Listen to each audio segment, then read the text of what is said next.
Hey guys, good morning. I hope everyone had a good weekend and you guys can hear me okay. I'm doing a live stream from a hotel, so not my normal setup, of course. We will do the best we can with the connection. I think we'll be okay. And we'll go through this morning. And looking forward to answering your questions. Got a few that came in, and I do see the super chats that people submitted yesterday. So I don't know why the feed in YouTube got rid of them, but they're there. I see them. So I will go back and address all those to start out with, and then anything new that comes in, of course, we'll cover. But let's take a look as people are joining. Let's take a look at what we have. Got some crypto coming in. What a week! What a week, and really a 4 to 6 week period we've had. 4 to 6 week period. We have had an incredible run, I would have to say. Again, this is why I think and we have been buying the dip in 3 waves and trading each chart on its own. We have not overthought the market. We're not trying to call a top. We're not trying to connect a series of dots into several permutations of why something may take place and then make a decision. We just trade each chart on its own. We don't overthink the market. We are not overthinking each of these trades, and it's worked out. Someone asked for open the other day, right? In my live stream, someone asked for open, and we called that right. Just looking at the chart on its own. I have no idea why it should go up. I don't even know what that company does, but the chart exploded higher just like we expected on my live stream a week ago. And it seems like to me the market is very bullish. Now, small caps can really break out. We're going to have some massive opportunity in the smaller stocks, obviously, if the Russell's going to break out. The opportunities in the Russell could be incredible. I mean, I can't understate that enough if the Russell's going to break out. But is it a straight line up? It never is. It moves in waves. But we need to be thinking that as you're trading, okay, if the Russell's going to actually break out to new all-time highs. All right, let's share my screen. There we go. Hopefully people will be able to see that screen. All right, so here we are. We have the Dow Jones here. The thing about the Dow Jones is we had a breakout on Friday. Okay, you had this inverse head and shoulders pattern. Not perfect, but it was good enough, and we broke out of this mini one. Really, the Dow Jones has been consolidating since July 3rd. It hasn't gone anywhere.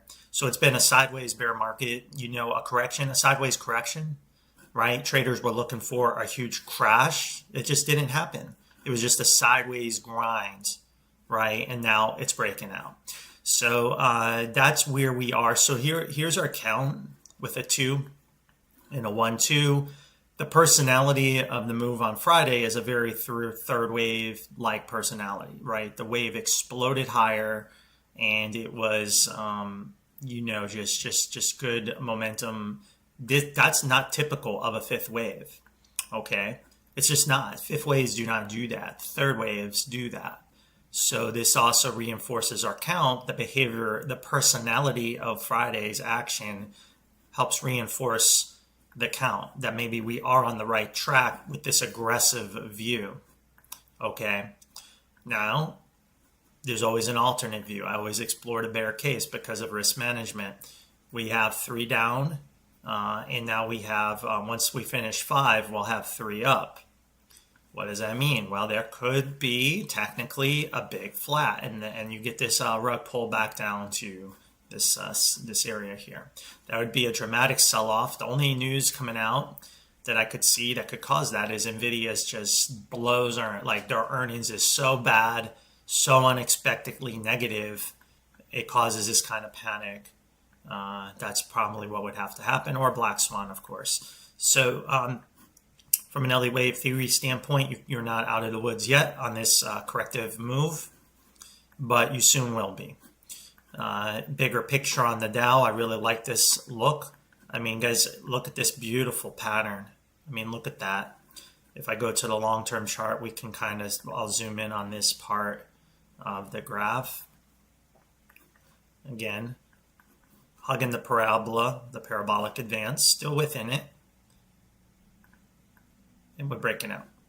Just breaking out. Just started. With a nice breakout, like very convincing. And like I said, some people that they'll just measure like that, and then they'll say, hey, we should get to somewhere around Dow 54,000.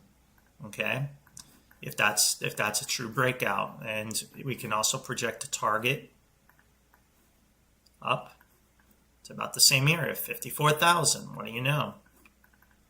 We can look. You can see you have a cycle here with divergence, and you corrected it. And then on the weekly cycle, you've actually come back and taken out the peak here, erasing the divergence on the weekly cycle on this leg. All right. Now, of course, you do see bearish divergence, which is why the flat, you're still in danger of a flat potentially. But I believe once the momentum can continue higher and take this peak out, the flat more than likely won't happen. And we would expect more continuation higher. But like I said, it's never a straight line. You're going to get pullbacks. Commercials during live. Yeah, I don't know. I guess YouTube's doing that. Yeah, Google's got to make its money somehow, I guess. Can't control that. But anyway, you can maybe say, you have to figure out how to do that. But anyway, so here we are. We have this breakout, right? And now what's going to happen from here? Where are we going to go from here? Right? Weekly cycle. If you look, there's a lot of bearish divergence, right? But we're about to break out of that channel, right? Which would be bullish. And then we would form a new bullish channel that we would want to stay within on the grand super cycle, something like that channel. So definitely I can see the bear case. There is a strong long-term bear case. Absolutely. All these divergences, right? The market is going to make an attempt to, I think, take those divergences out. And if it fails, that'll be the end of the grand super cycle. So you're going to have this monthly cycle. It's going to come up. It's going to bring the RSI up. It should bring it up. And then whatever happens here happens. If it can bring it up and take out all most of those peaks, the grand super cycle will continue to go parabolic. If it can't, it will end violently. Right, if we can only come up to about here, and that would be a lot of choppy price action to do that, then we would probably capitulate down like that, and then come down like that, and that'd be the end of grand super cycle with new all-time highs, with essentially 1, 2, 3, 4 divergences. So not a triple, a quadruple divergence, quadruple divergence. So this is probably the market's last chance to erase those divergences, to break out into new momentum. If it fails to do it here, it's done. I think it's done. But I think it's got more time, and we will have to wait and see the next 30 days. How do we trade into October? Obviously, October is a huge month of risk for the market, typically for selling. And then we needed to see where we go and go from there, right? If you look at the long-term chart right now on the parabolic move, it looks like to me, if we just continue this trend, we kind of come up, right? We kind of come up. Where do we pierce the parabola? Right around March 28th. Well, what happens in 2028? That's the presidential election. Trump leaves office. And I think that would be fitting to have this thing end right around his departure. And then he's able to kind of save it, keep it together, pumper-in-chief, CEO-in-chief, whatever you want to call him. He keeps it together, and then the next guy or gal gets stuck holding the bag. And then this is where we have to solve our long-term debt crisis. Interest rates start going back higher to those highs we've talked about, and inflation maybe really picks up again. That's probably what this represents eventually. But for right now, I think it's party on, and we just buy the dip in 3 waves, and we don't overthink the market. and that's what Friday proved.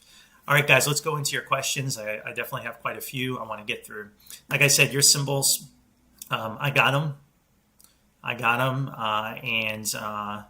And I'll go through the ones that, for some reason, YouTube decided to, I don't know, they didn't delete them. They're just off the feed. Who knows why? It's never happened before. You guys can post them early so I can prepare. It makes the live stream go faster. So it definitely makes it go faster if you guys do that in the future, okay? And keep doing that. But if not, but I do see them.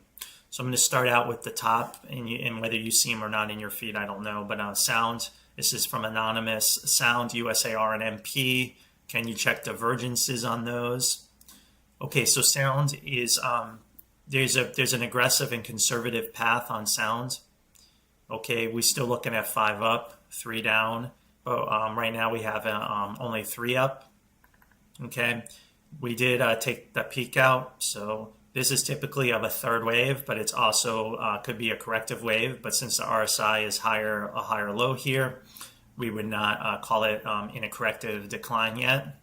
We would call it still in the advance is higher. We are below the wave 1 peaks, so more than likely we haven't seen the wave 3 of 3, as you know, and that's why I have it labeled as a 1 2 1 2 for now. Now, if I want to be more conservative, I could just put the 3 here, and then put the 4 here, okay, and then we make a 5, and then we have another dramatic pullback before it really breaks out. So if you're trying to play this, you need to temper your expectations. I believe you're going to need to hold and expect. Expect this is a possible path. If it's the aggressive path, well, then you'll be surprised. You're surprised in a nice way, and if it's not, then you're not surprised. You managed your expectations. I think it could do either way: 1 2 3 4 5, bigger pullback, or the 1 2 1 2. And the super bearish path is corrective.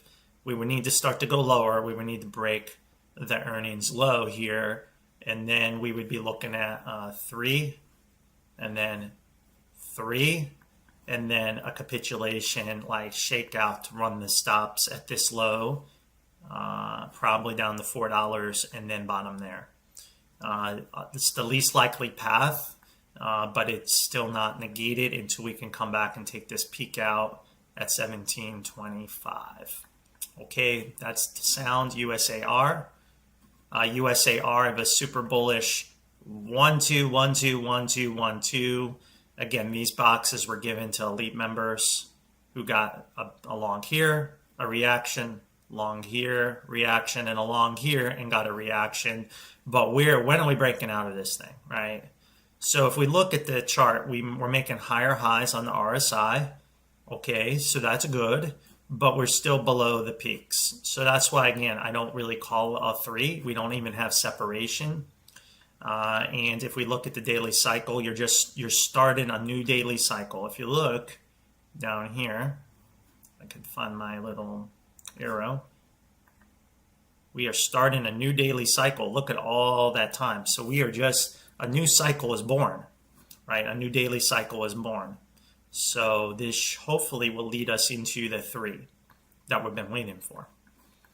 Okay, so as long as these highs hold up, this structure, it sounds, could it be something else? Well, we keep taking out the peak, so we wouldn't expect a 1 2 3 4 5, and you wouldn't call this a 1 2 1 2 3 4. So there's really no other count that works for me but this one. But since we didn't end with divergence, there's always a possibility it's a corrective move on this whole cycle here. But the first warning sign of that would be breaking this low right here at 1374. So if we can stay above 1374, the bullish case is valid. If we break it, then I would start to get more concerned, and maybe it's too bullish. All right, then MP, the same thing. It was an MP. Yeah, MP in a box. We expect it to grind higher. Let's look at our divergences here. This one's a little more classical, right? You have a peak, and then you took that peak out. A classic wave 3, you have bearish divergence showing that, hey, the advance is slowing down. You're entering a fifth wave on the daily cycle, okay? The weekly cycle has no divergence. We have not taken out this peak, which means we probably still have another explosive move in the future, maybe more than we've even seen earlier, but we may need to bleed some RSI down to get there.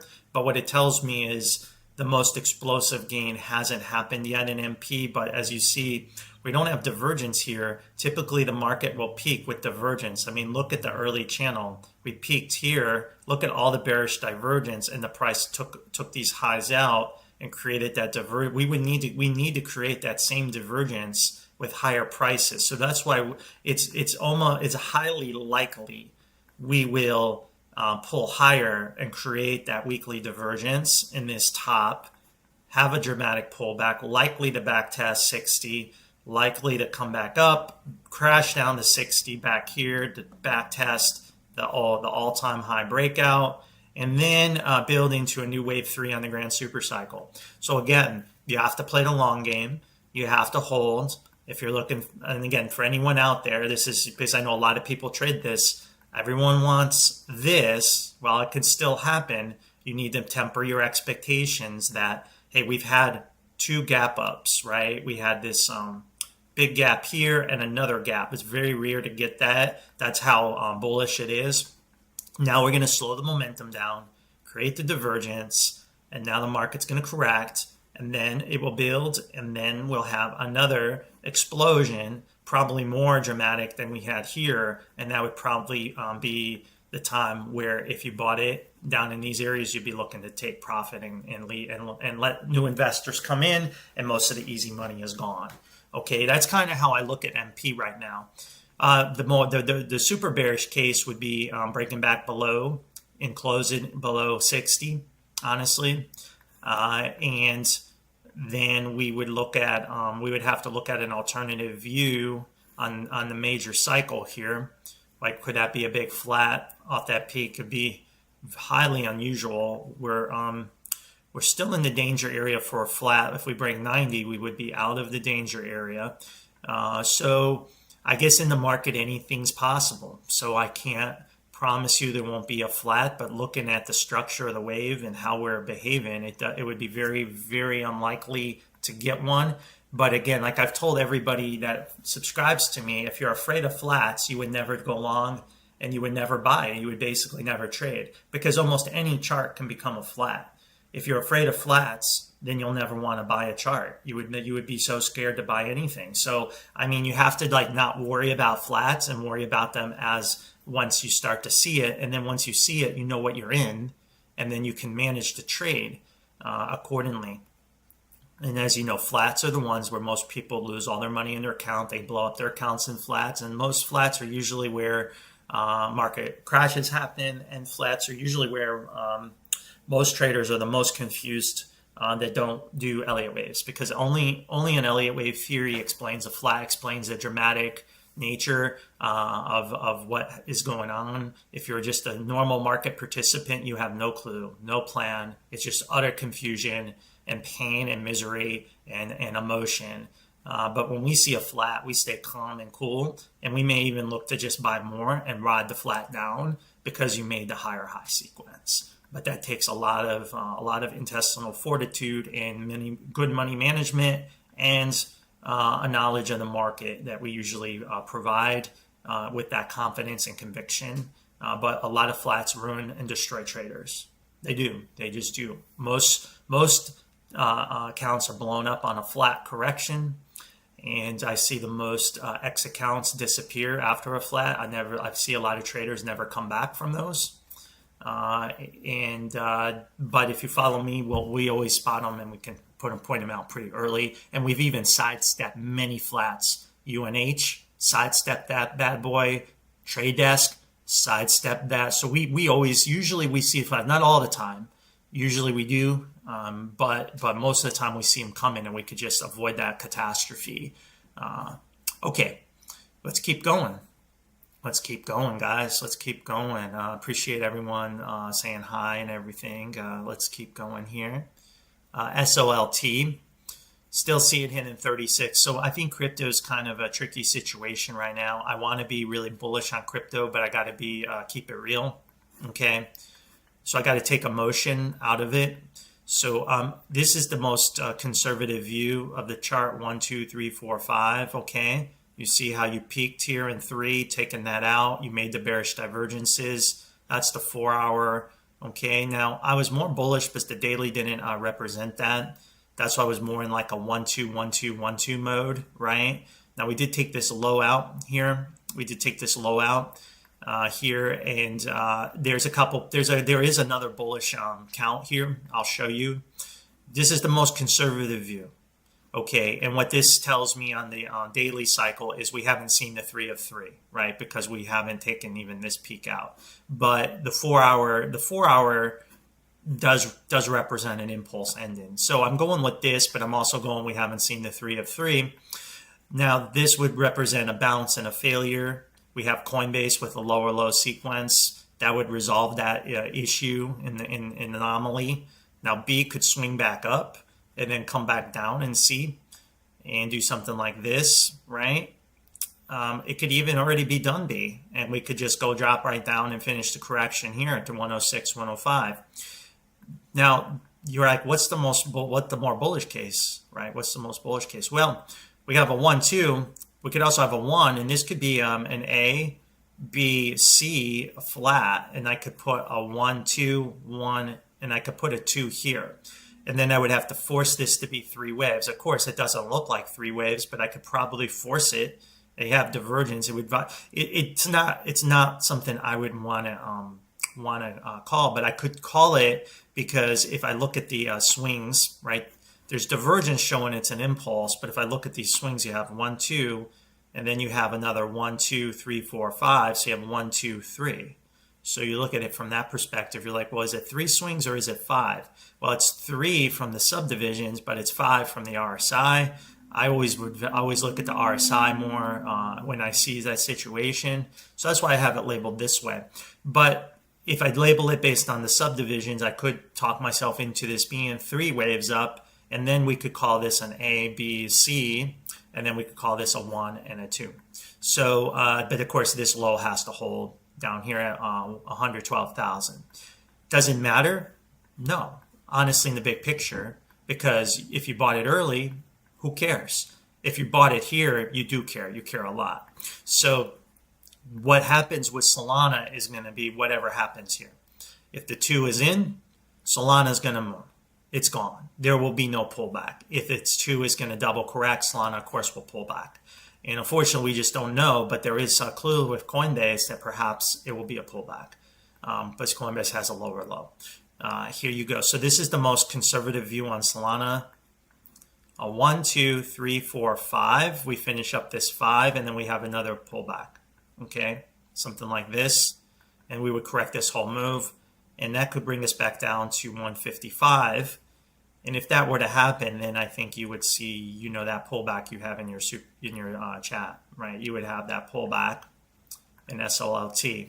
And actually this chart would play out just like we have it. We would go a little higher in C, right? We would top in W, correct the whole move, and a big X.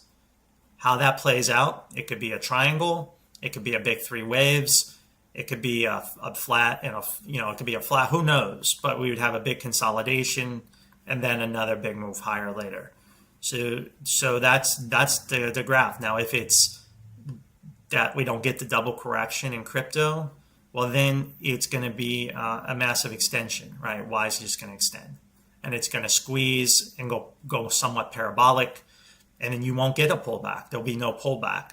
So the idea, I think, is to not really trade the SOLT, but trade it against Solana and then buy it when Solana is in the right levels. So I would look at Solana here, and I would look at Solana and go, okay, this is the area of accumulation, this area of support right here. I'm going to just kind of draw a line, right?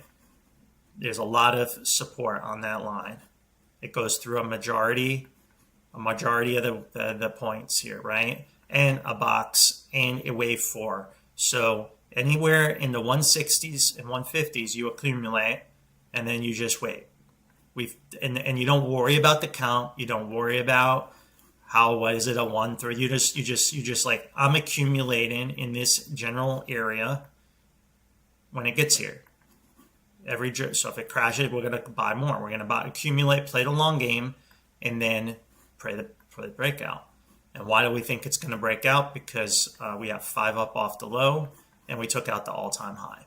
It's highly likely this will continue higher in a massive cup and handle that we may be finishing the handle here. Cup, handle. Is it a battle? Of course it is. Do we want it to just go straight up? Of course we do, but it never does. Will it be in 600? I'm almost certain that this will trade at $600 one day. But when is that? I don't know. I wish I knew. But I'm almost certain it will. But to get there, you're going to have to find a way to build a position. You're going to have to build your position. And I've been trying to show our elite members how to do it. This was a nice long here, right? You may get a pullback back down here, right? We even had the long in this area on this 3-wave move, right? When we saw the 5 waves, right? If you follow me, we had the pullback, and I was like, it's likely to swing higher, and it sure did. But I don't think it's complete yet, the sequence. So that's where I see Solana right now. And I wish I knew, because if I knew, I would be buying more crypto. If I knew Bitcoin was about to go into a 3 of 3 for certain, without absolute certainty, and that was 2, I mean, damn, we would be buying crypto, but you don't know, so you have to manage. We don't know. Coinbase suggests it probably will go lower at some point before higher. But I'll tell you this, we have another stock out here in crypto, BitX, that actually finished a 3-wave move and hit a box. This indicates perhaps crypto will not double correct, right? And I don't think that's why, right? I think it's more likely. Let's see here. Yeah, I think for me, looking at this, you have 1, 2, 3 up, 1, 2, 3 up. So yeah, maybe this is why. And then we have something like this, right? Ultimate final target. We've had this target on BitX all the way back here. And BitX was the clue. Remember when when it was down in the 70,000, no one knew when it was going to break out. But when this hit the box, remember, we're like, we found the clue that we needed, and we were able to be way more aggressive. And man, did we catch it? Perhaps this is the clue that we need, and maybe it's tipping its hand. Perhaps this will happen, and maybe Coinbase will just trade sideways. I don't know. Who cares? But what I'm saying is there's mixed messages. So you're not going to be able to guess. Like, I don't know. I don't have enough data to know for sure is 2 in, or we're going to double correct. I wish I did. So you're going to have to plan for both scenarios and figure out how you want to do it. Okay? You have to figure out how you want to do it. Okay? But I'm sure you guys will figure it out. And that's why if you subscribe to me, even for $5 a month, you'll get updates on Bitcoin. All right, let's keep going. Next is BTU, BMNR. Okay, BTU. BTU was one that we were looking at. I think BTU now is we have to back into the low. Okay, we have to back into the low now. It's already reacted strong enough. It's gone deep enough. So you have to just assume the low is in. And it looks like we have 5 up.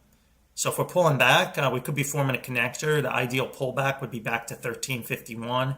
And that would represent a great opportunity to go long against the low of 960. We always wanted it to get to $8. Never quite did. And then we had that April correction, really a crash correction. We're showing 5 waves up, so it'd be like a 1-2, 1-2, and this would be a 1-2. So I'm looking for something like this set up. If this low were to break, right, as you can see, we've definitely corrected that leg down. So we would have to call this done here in W, X, and an A, B, C. And then we would take a whole nother 3-leg move down, breaking this low, breaking 8 for sure. That's no longer valid. And probably coming back to retest $3 somewhere down in this area. So it really needs to hold. We did hit the wave 4 area, so it seems like we can call the correction complete for now, and we're pulling back, and perhaps we'll get a 3-wave bounce, but maybe we won't, right? We don't know. So this is at 16. You could try to be perfect with your entry at 13, or you could just buy some here, and then play the 3 of 3. And again, if it's a 3 of 3, when it's trading at $50 or $60, are you going to really care whether you bought it at 16 or 13? You probably won't care, right? And that's why I always say have the bigger view of the market in mind if you're trading it. But as a day trade, I don't see any opportunity in this unless you double correct off of this connector here, which it could be an ABC. If it just takes a dump right from here without any more advancement, that brings you right back down to 1384, 1315, and that would be a buy opportunity. But it would have to dump. But if it keeps going higher, the target would rise. But the double correction may not happen, because I can make this a flat and just move that down. So that's why we don't want to get too cute. But I think it's clear to me it's 5 up. Okay, BMNR is another one that we've had here. Again, I see 5 down, and I see a big 3 waves up, and then B, and then a big drop. So I still see A is done. We're going to call we have to call this B done. Now, could we still be in B? We could. So I'm calling it done, but I don't see, like I say, if we have 5 up, we should see another swing higher. So my guess is we're building the next advance. Could be double correct. It could do a lot of things. So it's the middle area, and we always say on our channel we don't trade the middle area. We don't, and I don't have any more to say on it other than this is the best, most likely view. But there's so many other permutations and combinations of Elliott wave charts in this area that I can show you. That's just, it'll take hours to go through. So I think, but this is the most likely path that I'm showing. Because we show big 5 waves down, we know at some point this advance is going to fail, and it's going to fail dramatically. I don't think it will go to 0, but it will definitely come back to break this low. Okay. Devon Energy is our next one. Devon Energy has a really unusual structure at the bottom compared to all other energy trades.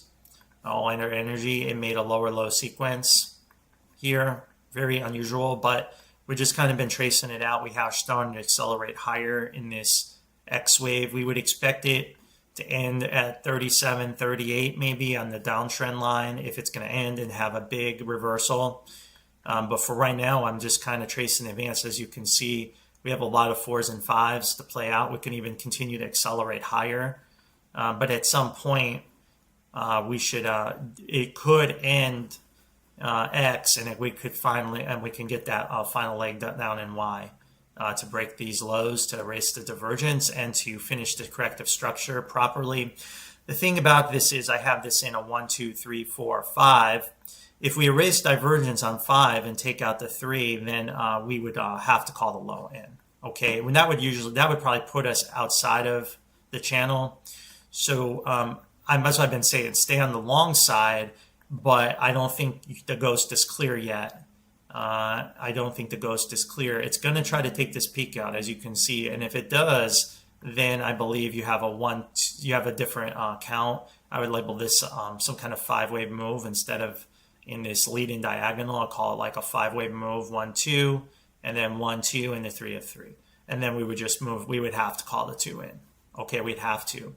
Or the possibilities we're building a much larger corrective structure where this would come, probably even back up to the all-time highs, only to come back down later. But regardless, I would stay on the long side of this for now, and that's what I think I said last update. And then once we get more data, we can update the chart accordingly. But I wouldn't be trying to think okay, let's short it here, because I'm just showing you a conservative view, so you manage your expectations. But if we can erase that divergence, I think it would build momentum, and we can either be in a much bigger connector, going back to near the all-time highs again in a mini bull market, or the lows in. right, or the lows in, which again, I don't know. I wouldn't be surprised to see one day these lows taken out, even if this turns into a huge connector, that it just like all of a sudden goes, just collapses. Because we do know oil may go into the $40 barrel range one day.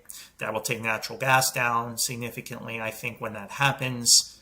And when that is going to happen, I don't know. But that oil is a warning sign that the market may have a massive sell-off at some point. Could that be the end of the grand super cycle we finish? Could it be before? We don't know. But I look at oil as in this situation here that at some point we need this wave. But could we still be trading sideways for the next year, 2 years, 3 years, right? Who knows? And the thing about the energy market, it can trade sideways for years. In fact, the XLE traded in the middle area sideways for a decade before it capitulated with the COVID lows. So oil and energy has a personality of chopping traders up and consolidating in the middle area for years and years. So we're like, I'm showing this, but it may take years, like we don't know, or it could be in this X, right? It could just bounce around up and down and up and down and bounce around and bounce around. And then finally the grand super cycle ends and we capitulate. And why? And okay, boom. And then Devon Energy takes a dump and everything else. So that's why I'm saying trade it on the long side for now, I would say, and then we'll just see how the market develops. Now, I think if you're a bull, you want to see this happen sooner than later to resolve this, because I don't see how the market can surge higher with this type of move. Typically, when the energy markets capitulate, it's usually risk off across the market. I don't think, maybe in the 80s that didn't happen. I have to go back and study my history, but I think when the oil market capitulates, the markets follow suit with a big pullback. So is this Y going to be the grand super cycle, which means we're going to consolidate in X for years and years? Or is this just a pullback against the April lows, a dramatic pullback, and then we continue higher, right? Or another idea is perhaps this is bullish, interpreted bullish, and I'm wrong, and then oil surges higher and it's 303 and the markets collapse that way in an inflationary bear market, and that ends the grand super cycle. So that's another path. And then, as you see, why chess player traders never win in the market, because there's too many ways to interpret the market. But that's just my thought experiments on oil and energy, and why Devon may still not be out of the woods yet, because there's a lot of energy like that situation, but Devon's not the only one.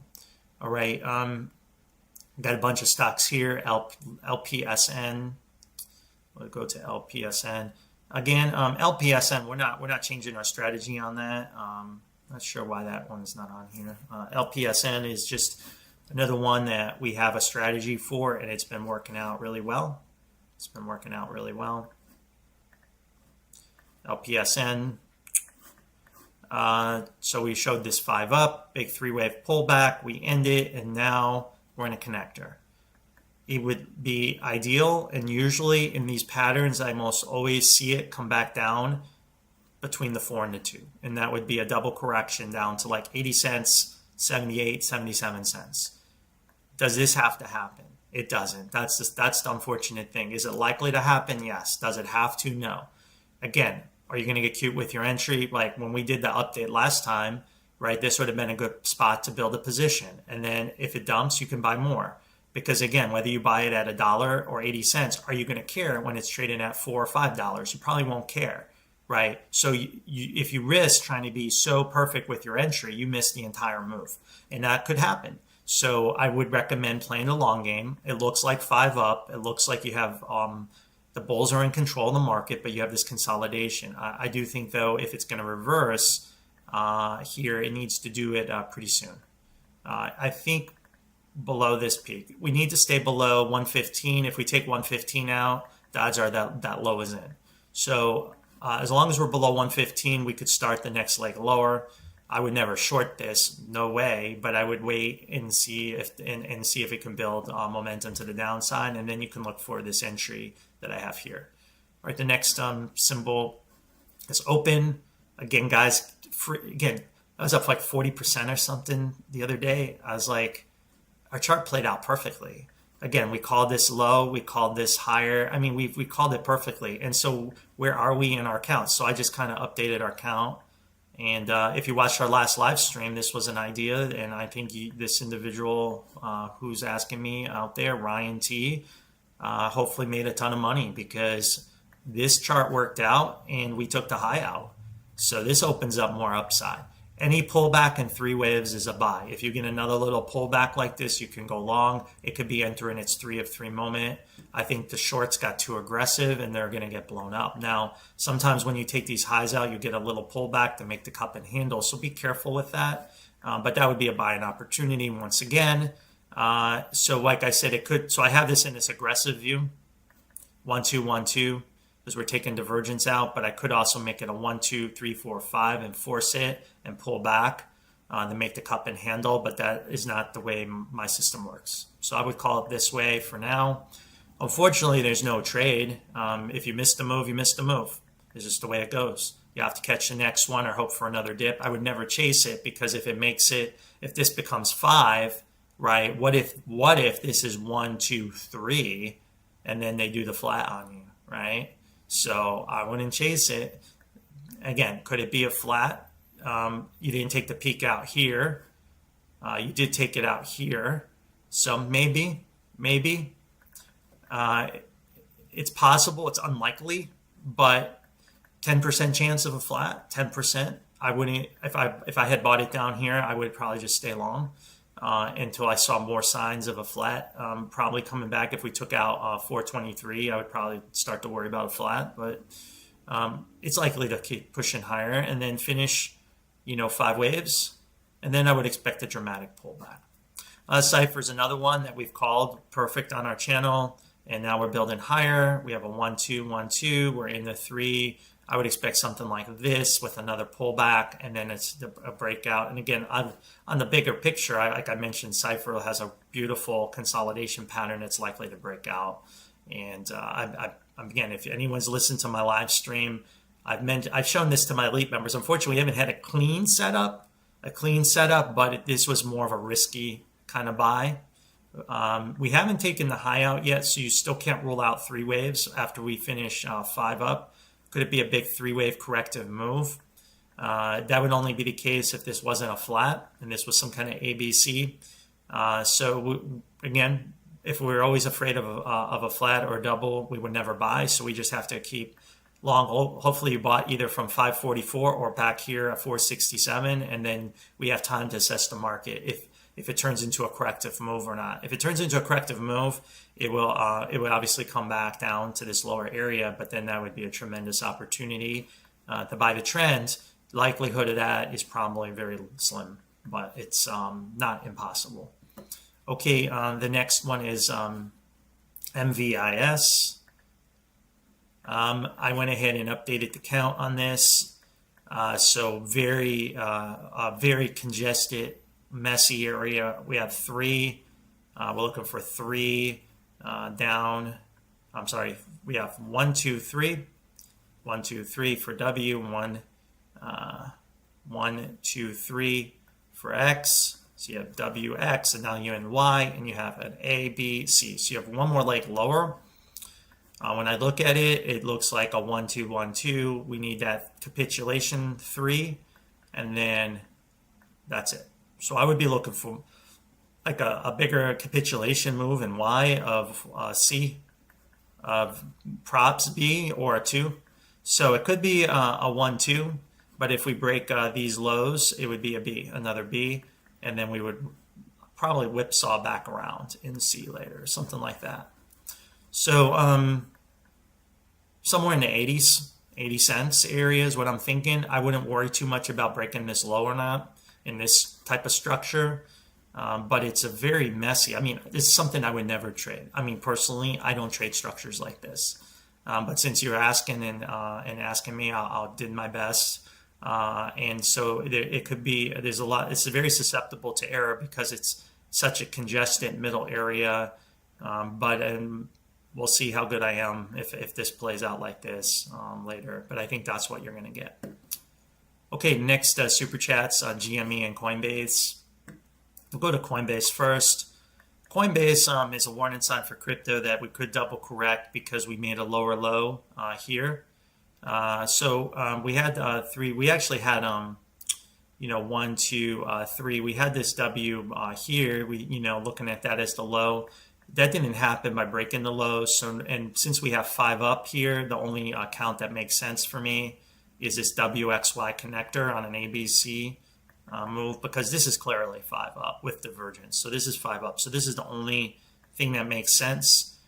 So if that's the case, you have WXY, then you have W and X, and then you get one more drop in Y. That would bring you back to 282, 276. That's assuming you can erase divergence or you get like a pretty sharp move down on the daily. So you like really want to take this peak out on the daily. If you can do that, then that's probably the low. However, as you know, it could go deeper because I'm looking at this as a conservative area from a Fibonacci extension from the B to the C down. If I do an equal leg extension from the peak to this area, that actually gets you to a target much lower at 203, filling this gap. That would obviously be a dramatic sell-off in crypto if that were to happen. So I think this is the most likely path. We saw like a stock like CoreWeave with the same structure, with the same type of extension, a more bullish, and not the like horrific. So I think this is like what I normally see. So I think this is probably the most likely path, but you are in the middle area. So you could also chop around in X, and this could become like like an A, a B, and another C, and this X could come all the way back up, and then you could rug pull later. So I don't usually trade structures like this or stocks. There's so many other things in crypto to trade that will benefit, so I usually avoid that. Now I would get interested in getting Coinbase if it could come back down into this area with the divergences, like more of a capitulation move. And obviously, if it comes down here, what a gift, what an awesome opportunity if it were to ever make it down here. And because on the bigger picture here, we have a higher high, taking out the all-time high, and a 1, 2, 1, 2, 1, 2, right? Now, someone could say, oh, it's a flat. Well, again, could it be a flat on this too? Well, then that means Bitcoin's going back down to probably 15,000, 20,000. So I think if you believe this is a flat, either Bitcoin in the perma bears are right, it's going to collapse like we've never seen before, or Coinbase has some company-specific catastrophe that we don't know about. So that's the flat scenario, and that's 3. If we look at the weekly cycle, that is not typically of a flat. Normally, that flat, the RSI would exceed this level. On this leg would have the highest peak, and we don't. So it's almost like I think less than a 5% chance of a flat. So again, so I think this would be a 1, 2, 1, 2, 1, 2. So you guys can decide. But at some point, we should come out of this. I would like to see this resolve by another swing lower. I really would. I would not like to see X extend, because then it makes it tough. Could 2 be done, and we just got the count off a little bit? It'd be, to me, it would still be 3 down, but we have 5 up, and then we have 3 down breaking the low. So we would have to have some kind of, we'd have to just call this 9 and 5. We just have, even though I mean we can look at it all here. It looks like 5. We'd have to call this some kind of maybe a triple corrective move, a WXYXZ corrective bounce, and this would be a WXY. But we have, I don't think we have divergence erased, so I don't see it. I think this is the class. This is what I'm going to go with on Coinbase. All right, and GME. So GME we cover with our pro group. I think it's waiting for Bitcoin to break out in its 3 of 3. I really do.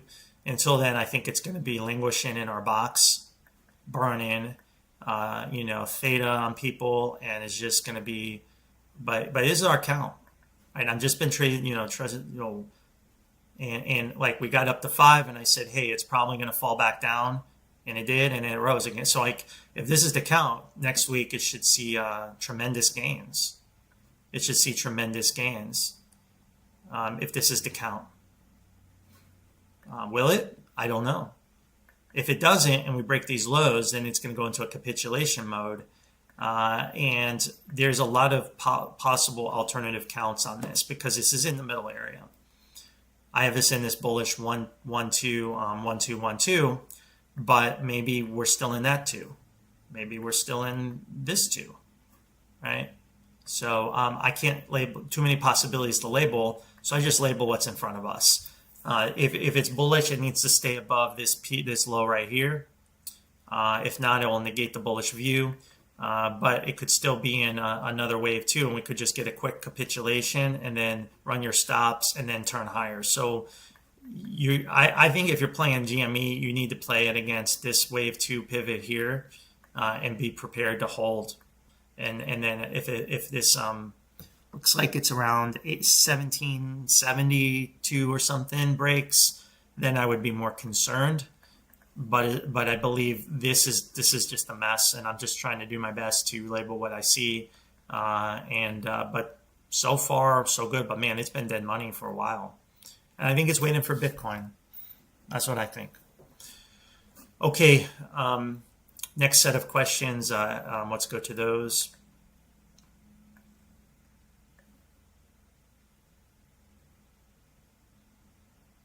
San. So San continuing to push higher, just kind of tracing the waves out.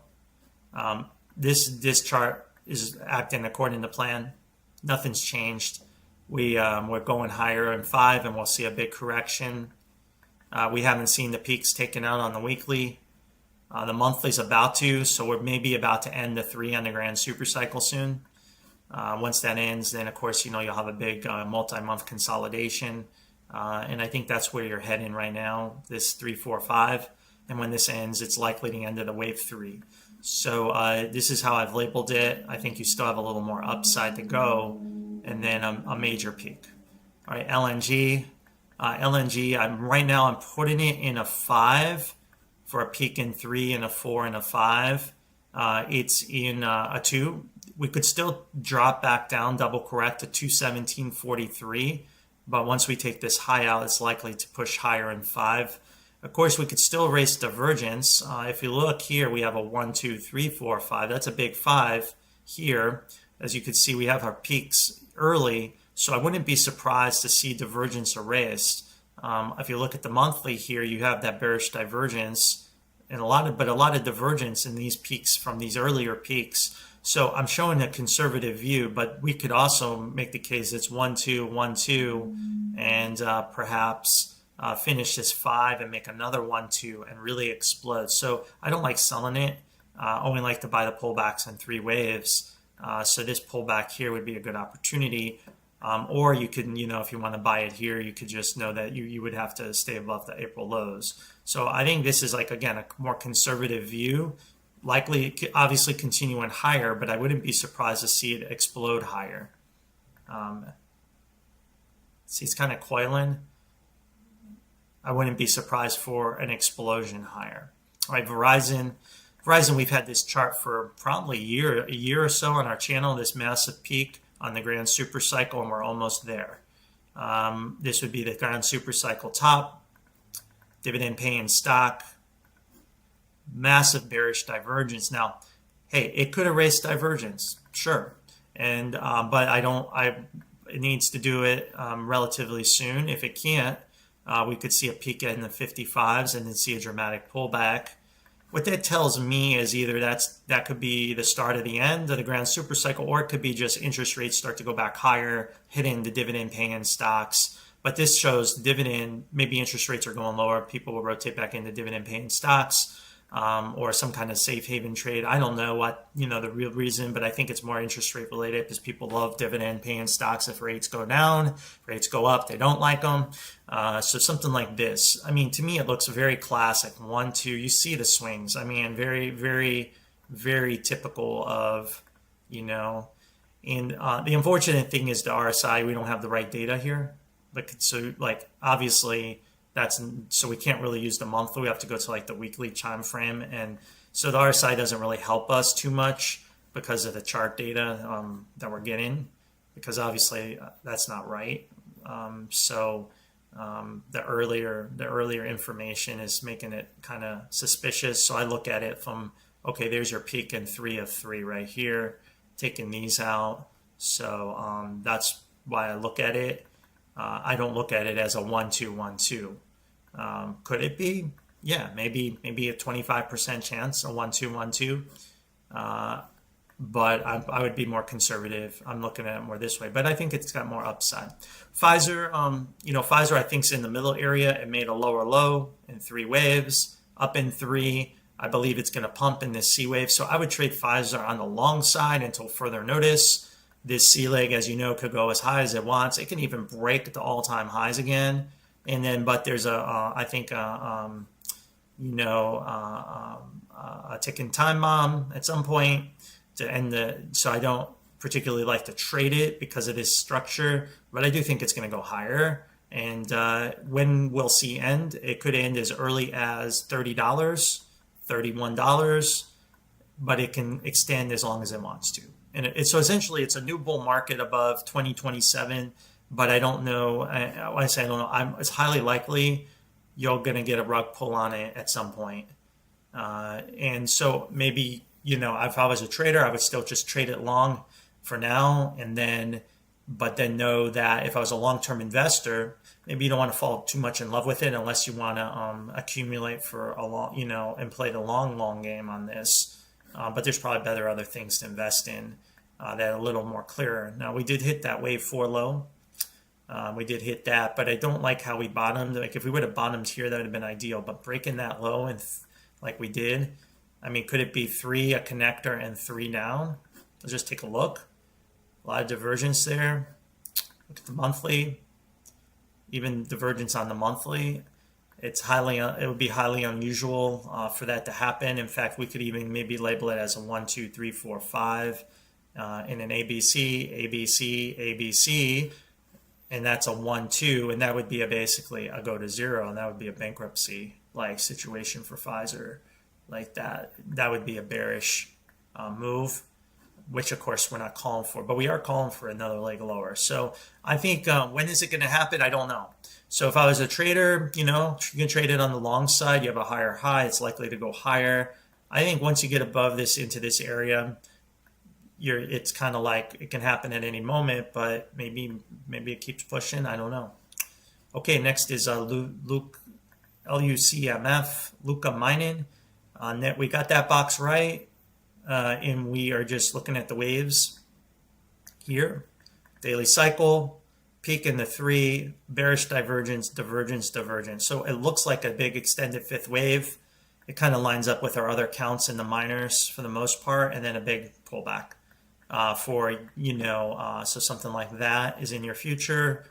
Again, this is the most likely path, but not the only path. And then you have go time, the gains that everyone dreams about in the miners. So something like this, it's likely to maybe round trip that wave 5 and come back to this box somewhere in this area. The other possible path is it's 1, 2, 1, 2. And we explode out, which I can't rule out. But I think it's not likely, but I can't rule out that path, which is why I would rather just play the long game, stay long in this box. If it comes back, reaccumulate, play the long game, because it's likely to have much bigger gains in the future. But this pullback may or may not happen. It really depends on what the rest of the commodity, gold and silver, are going to do. I don't know what kind of metal is mined. So let me see what metal it's mining. It looks like a variety of precious metals. Copper.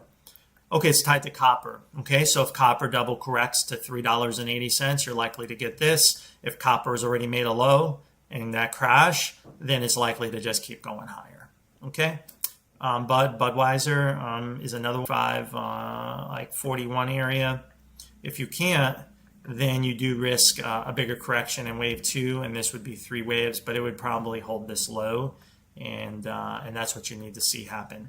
So it's trying to break into a new bull market. It's not there yet. I think once it takes out this high, I think then it's certainly ready to go and move to the new, back to all-time highs. And what a crazy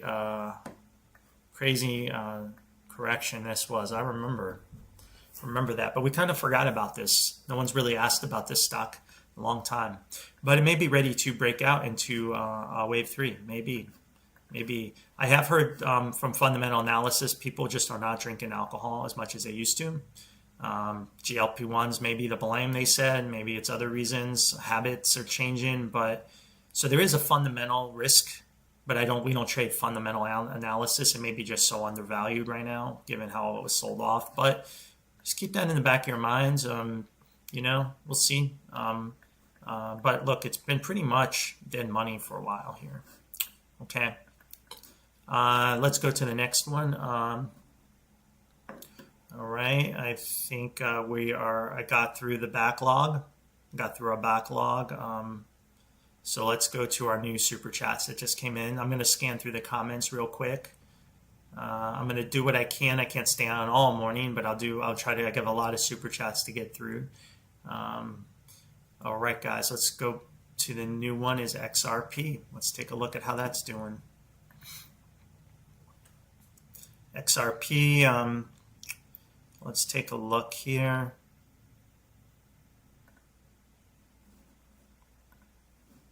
How's it doing? All right, so it looks like you have this 1, 2, 3, 4, 5. So probably finish that there. Put the 2 there. So that low has to hold, and hopefully we're building to new highs off of this move. Right, we're going to start to build. So now we're in this kind of middle area off the initial push on that move here. So we could still double correct off of this peak.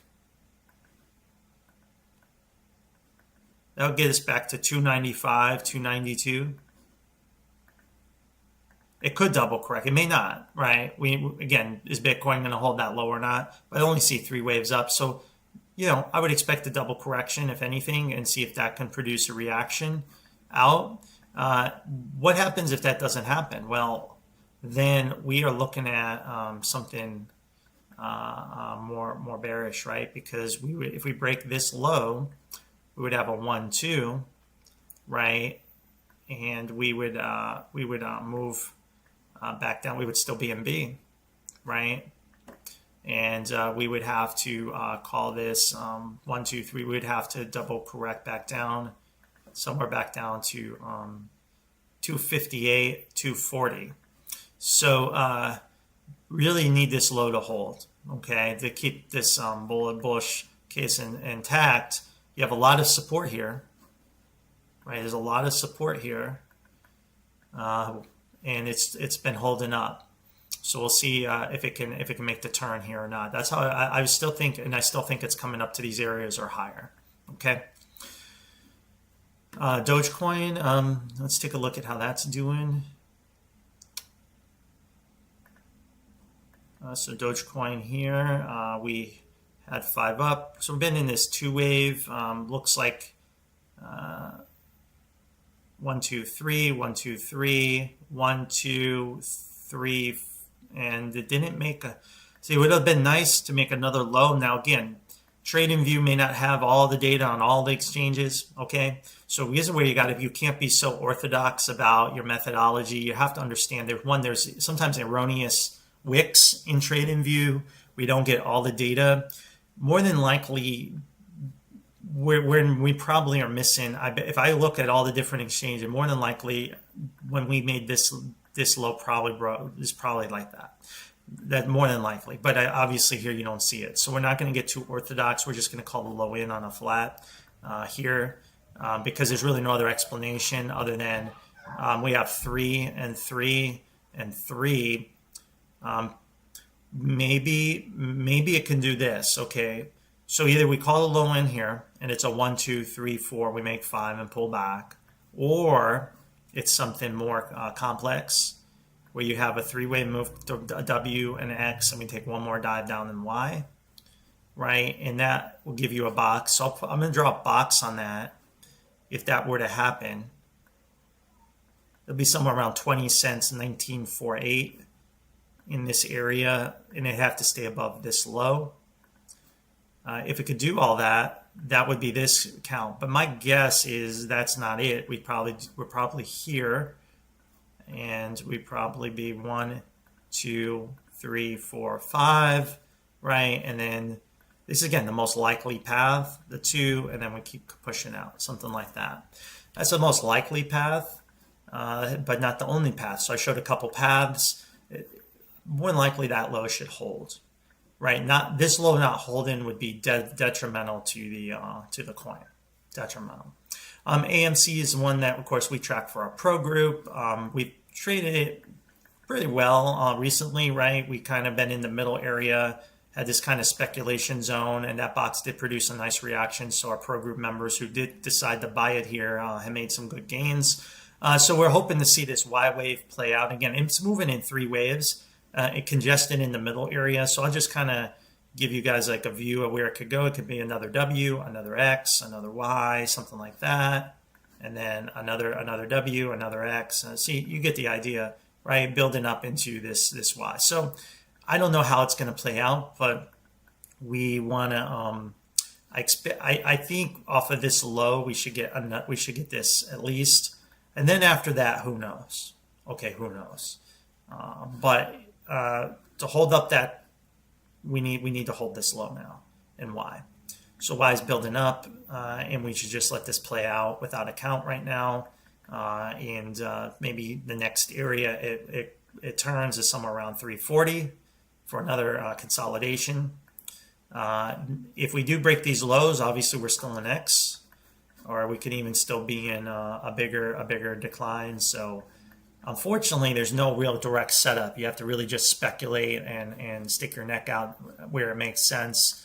This box was one of those examples, and it seemed to work out with divergence. So it's likely making 5 up from that low as of now. Now, it could erase divergence on Monday, right? So that tells you the trend should be higher, and we should hopefully continue to push higher and just keep pushing higher. Okay, that's AMC. All right.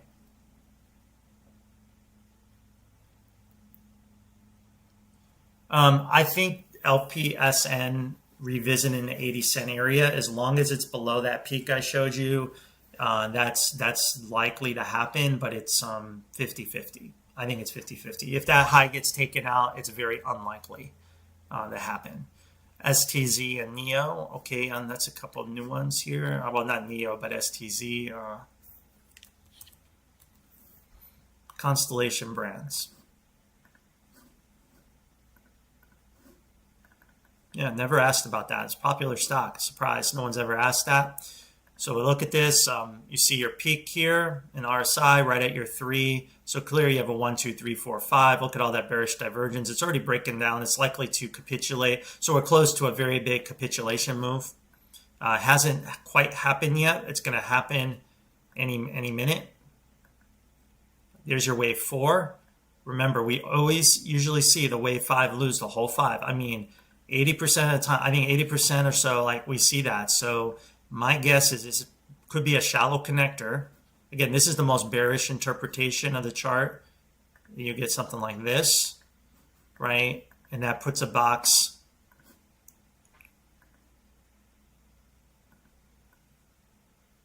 right at the wave 4, 88.39. So this, I'll have this box here. You wake up one day, it's down there. You could have a major investment opportunity. Until then, you're in the middle area. Now, it did break the low. So we could even see 5 down. So we can even do something like this. It could be A with 5 down, B, and then C later. It could be like I just showed you, the worst case, or it could even still be in a W and an X and a Y, and that's an A, B, C. Too many. You're in a consolidation zone. The most bearish case is that, and I think the most likely view is some kind of consolidation. Let's look at the monthly cycle. To me, it looks like it wants to puke. It wants to puke down. Okay, but that's just me. I don't know. It's tough to say where it's going to go in the short term. I don't know if it has a catalyst coming up or earnings. Earnings. Look at that. October 2nd. Well, that's still far away. Yeah, it's too far away. So I don't know. I'd be a little worried. This could even be a descendant triangle. That's a bearish continuation pattern. So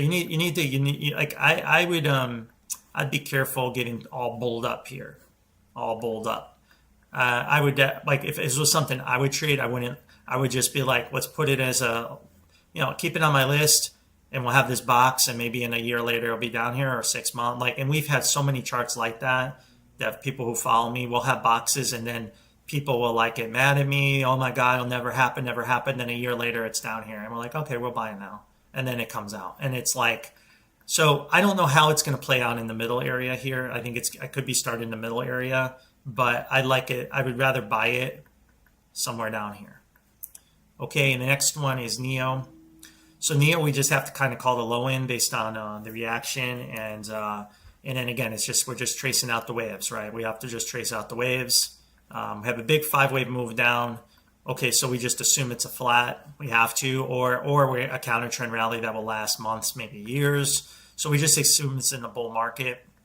For now, we have a 1, 2, 1, 2, 1, 2, a big explosion. Now this could have been a 3, 4.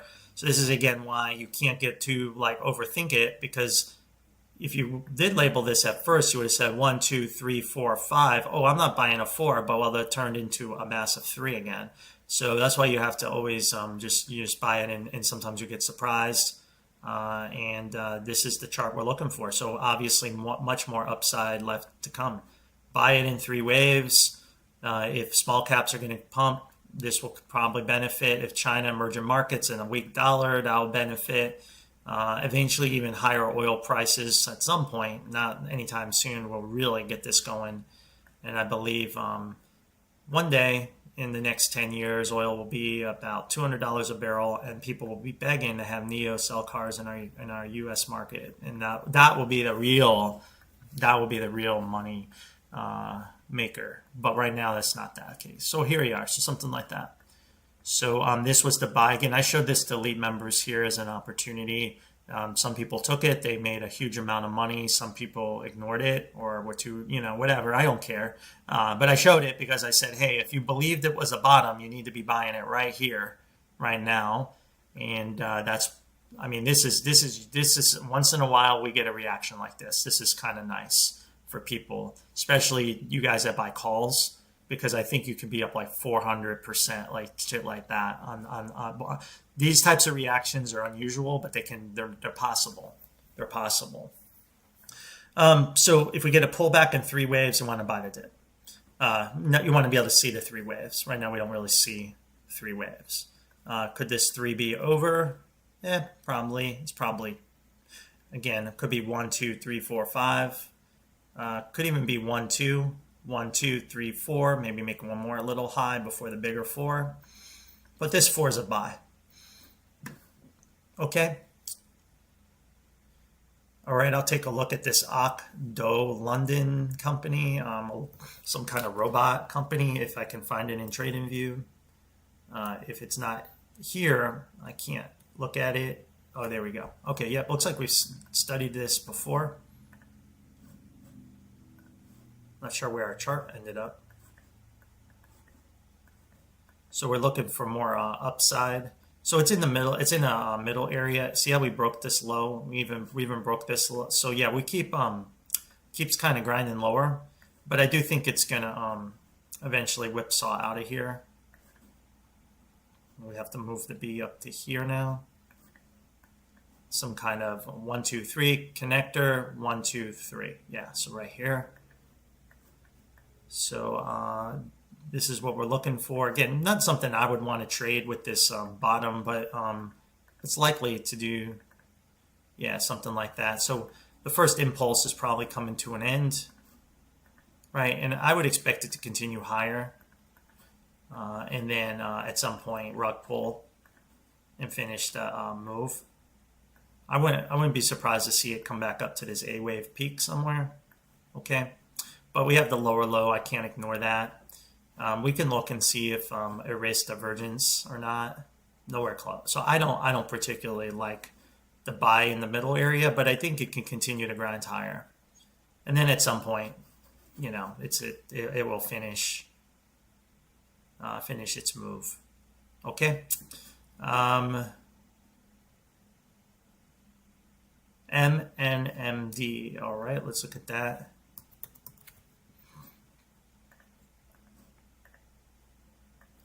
All right, we had this Y and we had this box, probably truncated it, probably already starting to move up in Y here. Let's look. Yeah, see, so that divergence erased. So probably already starting up in Y. And like I mentioned before, it's just a connector wave until the market proves otherwise. It could turn into an impulse, but once the connector wave is finished, it can come all the way back and break the low. So again, you're trading kind of a chart that's it's just really it's a really broken chart, unfortunately, because it does show like 5 waves down from this peak to me, 1, 2, 3, 4, 5. So it's just a connector wave. Now it doesn't mean it can keep going higher. So I still would just expect it to kind of grind higher, but as a long-term investor, maybe you wouldn't want to fall in love with it too much. But I do think you still have more upside. And why? You have the divergence, so you're probably finishing up a 5th wave here, or finished, and I would expect it to just keep pushing higher from here, right? Something like that, and probably turn into some kind of like A, B, C, and then after that, I don't know what's going to happen. Like it could now, if it can make a 4 and a 5, well then we may have a better bottom, a more permanent low. If it can't, when this Y is finished, it will. It has a risk of just going into a big bear market. But I do think this is where it's heading. Okay, Amara, we could take another look at it. I need to look at that one again. We've kind of avoided it because it's kind of been in a congested area. But again, just looking at this chart, we have this 1, 2. We're trying to build off the low, but we've only built a corrective wave off the low. I think 1, 2, 3. We have not made 5. Yeah, no 5 yet. So that's why we're avoiding it. We don't buy corrective structures, so we've avoided it. We rather buy charts that don't show that. So this is in some kind of A, B, C. What does that mean? Well, it could go deeper. 2 can go deeper. It could take another leg lower and Y, right?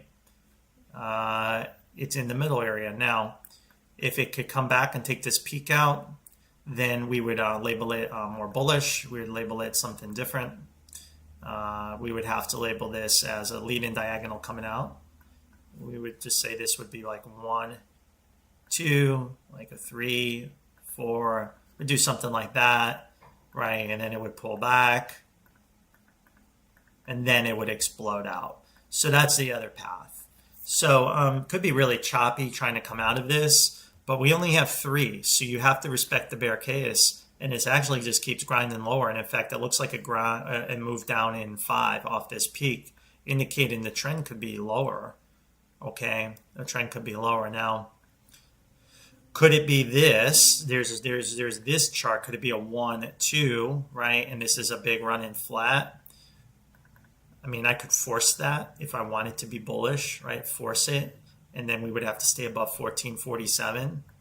So you could trade it by buying it here, putting your stop at 1440, I'd say 1447, and you're either going to get the 1, 2, 3, 4, 5 I showed, or you're going to get this, and then it's just like a big breakout, or you stop out, and then you're risk for a corrective move coming back to these lows. So maybe that's the only way I can trade that. But this low once this low breaks, then I think it opens you up to the next level, leg down, in my opinion, if it breaks. Right now I look at like a 1, 2, 3, 4, 5. So again, could I call it a run-in flat? Off of this peak, sure. Could I call it something else? Yeah, maybe if it's more bearish, it would do something like this: A, B, C. So I don't know. You'll have to decide. I look at a chart like Riot that's a little more clear and trades in kind of the same way. We've definitely gone deep enough off of this 5 waves. And our channels had Mara right? We had the buy here way back in 2023. The day this happened, we called it for people who followed me, and it went vertical. So, I mean, we normally call, but unfortunately, we don't have a clear buy on this. We didn't get it. As much as I want to buy it, I'm very disciplined. I don't want to like chase it, but I guess you could buy it and just put your stop there, and perhaps you get this 3 breakout. Maybe it'll work. If you want to be aggressive, maybe that will work. And then you can come back up to 33 real quick. All right. Okay, NEO I covered, I just did, so we'll skip NEO. YINN, that's the Hang Seng, basically. The Hang Seng is, I really want to see how it trades on Sunday. I'm showing that it could double correct, but with what happened in the U.S. markets, it's likely either that the 5's going to extend. Okay. So I would be looking for something like this. Now, something like that, and that would produce like a 1, 2, 3, 4, 5, and then a big pullback again, and then a big breakout. Now, what does that mean? And for YINN, it means accumulate, because look what's coming, right? Now, what is going to happen in the shorter time frame? It's tough to say. Now, if this 5 is done and that 1 is done, you have a dip buy coming, and this would be a great opportunity to potentially buy YNN right here if this box is hit. But that would be unusual to me. Why would the market sell off, the Asian markets sell off on Sunday night, given what happened in the U.S. markets? I don't think that's going to happen. But I don't know. Maybe I'm wrong. The other possibility is it just rips higher, and then this was like a 1, 2, 1, 2, 1, 2, and it just explodes out of this, which would be obviously a possible path. So either path. So you have this short-term bearish view, nice sweet entry, which I have a box here, or it's just going to just be more bullish, bigger pullback later, or we break out. So YINN is just going to trade with that. This also implies the dollar is probably going to get weaker in the longer term, by the way, guys. That's what this also means, I think. Emerging markets, where we see them break out, and obviously China's in all these emerging market funds, whether you believe it's an emerging market or not, it's in those funds, BABA and stuff like that. So this was our YNN chart. I don't know. Let's take a look here. AB.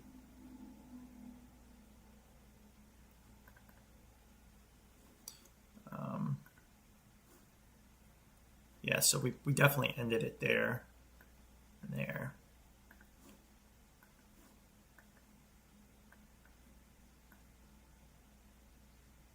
So let's take a look here.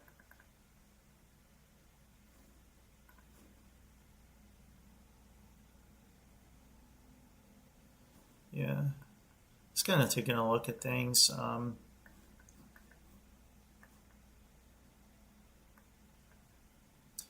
1, 2, 1, 2. Yeah, we just have to, just kind of a real, something like probably like 1, 2, 1, 2, 3, 4, 5, something like that. And then this is something like 1, 2, something like that. Something like that, maybe.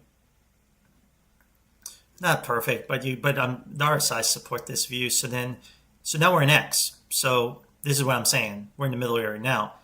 So there is a potential box. If China's going to sell off, and again, why would it? I don't know. With the U.S. markets pumping, I don't know why, but maybe it will. There's your box. So it's like 39.46. If you wake up one day and it's down there, maybe you want to take a stab at it there. If not, the X is done, and you're already starting to push higher in Y, right? And you have some kind of 1, 2, either 1, 2, 3, 4, 5 for a bigger pullback, right? Or it's a 1-2-1-2. So I guess you have to just place your bets. No clear setup, but look what I have. I mean, this is what I've shown. That's where I think it's going. But unfortunately, there's no real like obvious entry unless you get this dump here into this box, and then you have a nice setup for this Y leg and Y, right? And then after that, then China's going to be consolidating for a long time.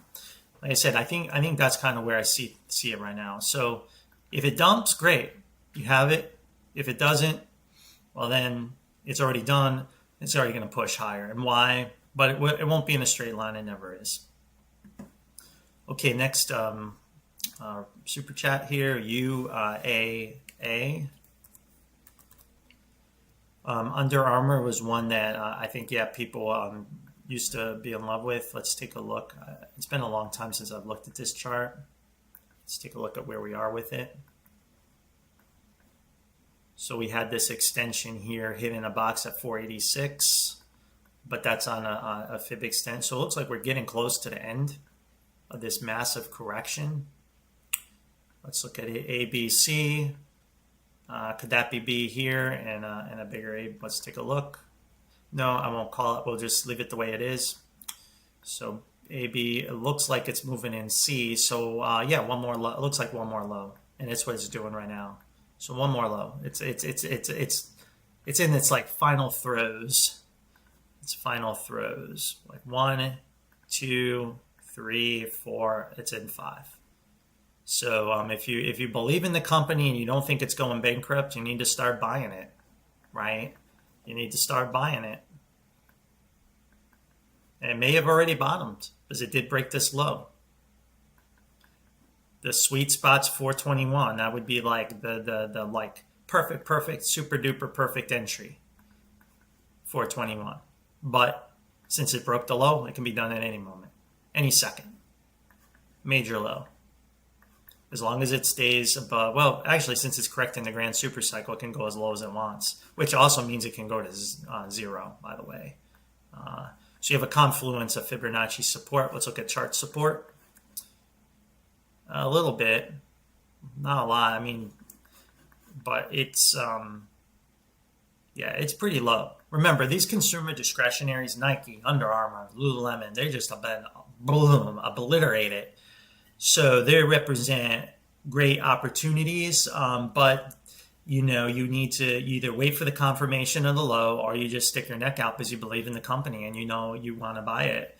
All three of those. But I mean, if you're waiting, if you can't handle any downside, then you need to wait for a more confirmation of the low, and that means either a bigger reaction where you may miss the first move, which may be okay, or you wait for your 5. And then you can buy more aggressive. So it's really your strategy, right? You can either try to bottom fish that here, or you can wait for a confirmation of a low and then get in maybe at $7 or even $8, even though it's not the low. But then you have the confirmation that, okay, that this is over, right? The correction's over. Okay. FET USD, we can look and see if I have that. I haven't looked at that in a long time. I'm not sure if we have that. I'm pretty sure we've looked at it at one point. Yep, there it is. So we have it in 2. Probably that 2 is done, hitting the 4 and the 2 right there, which is typical. Looks like a flat. 1, 2, 3, 4, 5. And now we had only 3 up. Yeah, 3 up. So it's kind of in the middle area, and we have 3 down, but we have 5 up here. So perhaps this is, let's see here. That's 3 down. 1, 2, 3, 4, 5. I'm just kind of, yeah, it's tough. It's a tough chart. It's a tough chart because it's showing 3, 3, and then 5 here. So that could be a C. And this even shows 5 up from this point, not down. So this would be C, B, A. So A, B, C. Yeah, I don't know. It's in the middle area. I think as long as it stays above this low, it looks like you have a clear 5 waves up, and you made your impulse down. Now you need to build out of this, but I guess you can't rule out a double correction. You can't rule out a double correction. So that would be something like this, if I draw this right. W, X, Y, and then something like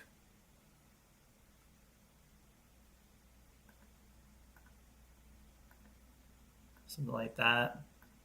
Or actually W, it would be another WXY.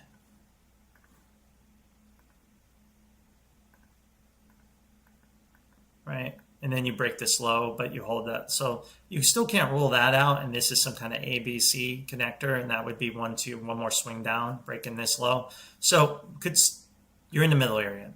But I do believe you'll probably come out of this. You have a higher high, but it's tough to say. It does show 3 up, right? It doesn't show 5 down here, so I can't put like a flat on it. So I would expect it to double correct. I think that's what you just have to expect it to do. Expect a double correction.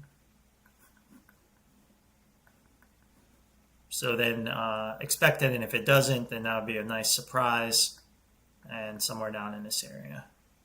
Okay. LAES.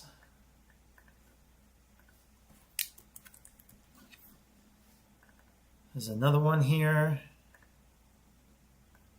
As you can see, breaking down as expected. Where can this end? It's likely to come back down. So this is likely the first A and Y, but let's take another look.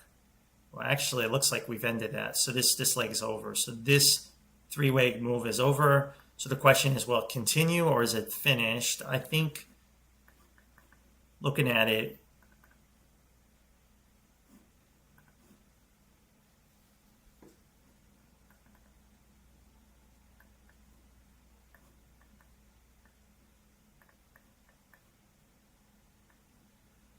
yeah, I think you just got to trade it in 3 waves. It's probably going to come back up again. It's probably going to do something like that. So again, this is the middle area. Why? Again, I never trade charts like this, but I'm analyzing it. But I bet it's going to do something like that. So we need to stay above 239, and then perhaps it will take another swing lower. This will come up in an ABC. Again, these are just kind of my thoughts on it because of when I look at the RSI, what I think it's going to do, and then drop again, right? Something like that. I think if it breaks this low, well, then we're back to what we had before. And then this is some kind of W, very shallow connector X. And then you come back down somewhere down into this like low $1 area and then whipsaw back up. All right, VCIG.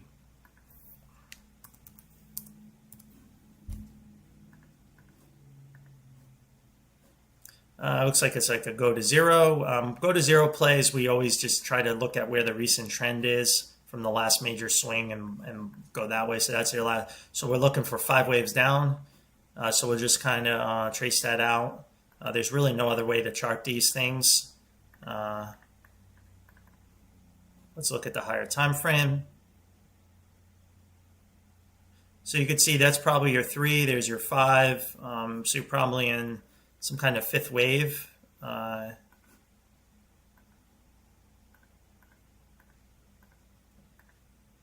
Right, something like that, something like that.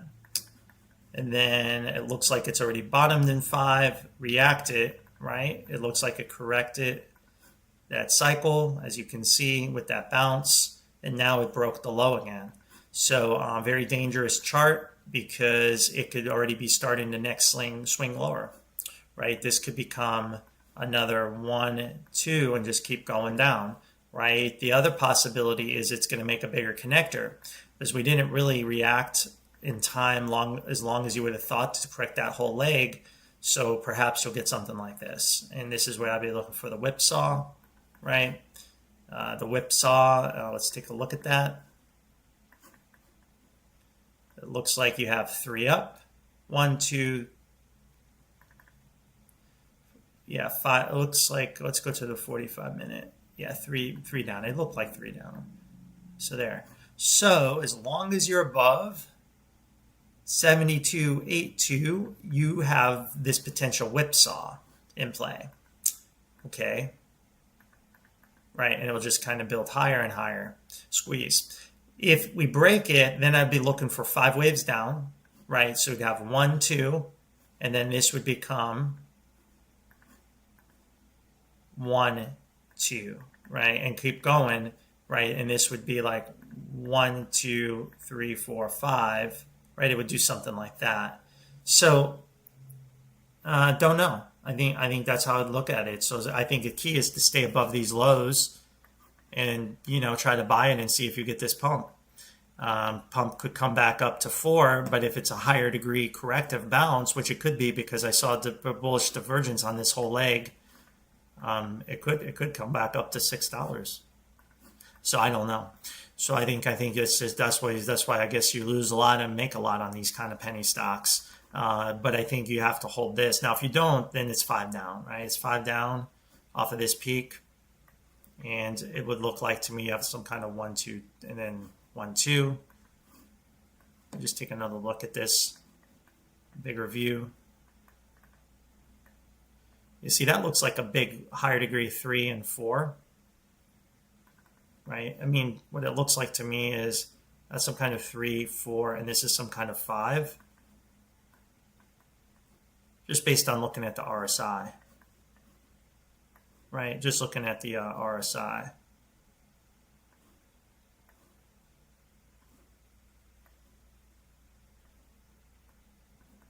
Right? So if you're correct in that impulse here, that's going to produce a massive bounce at some point, probably back to this wave 4 area.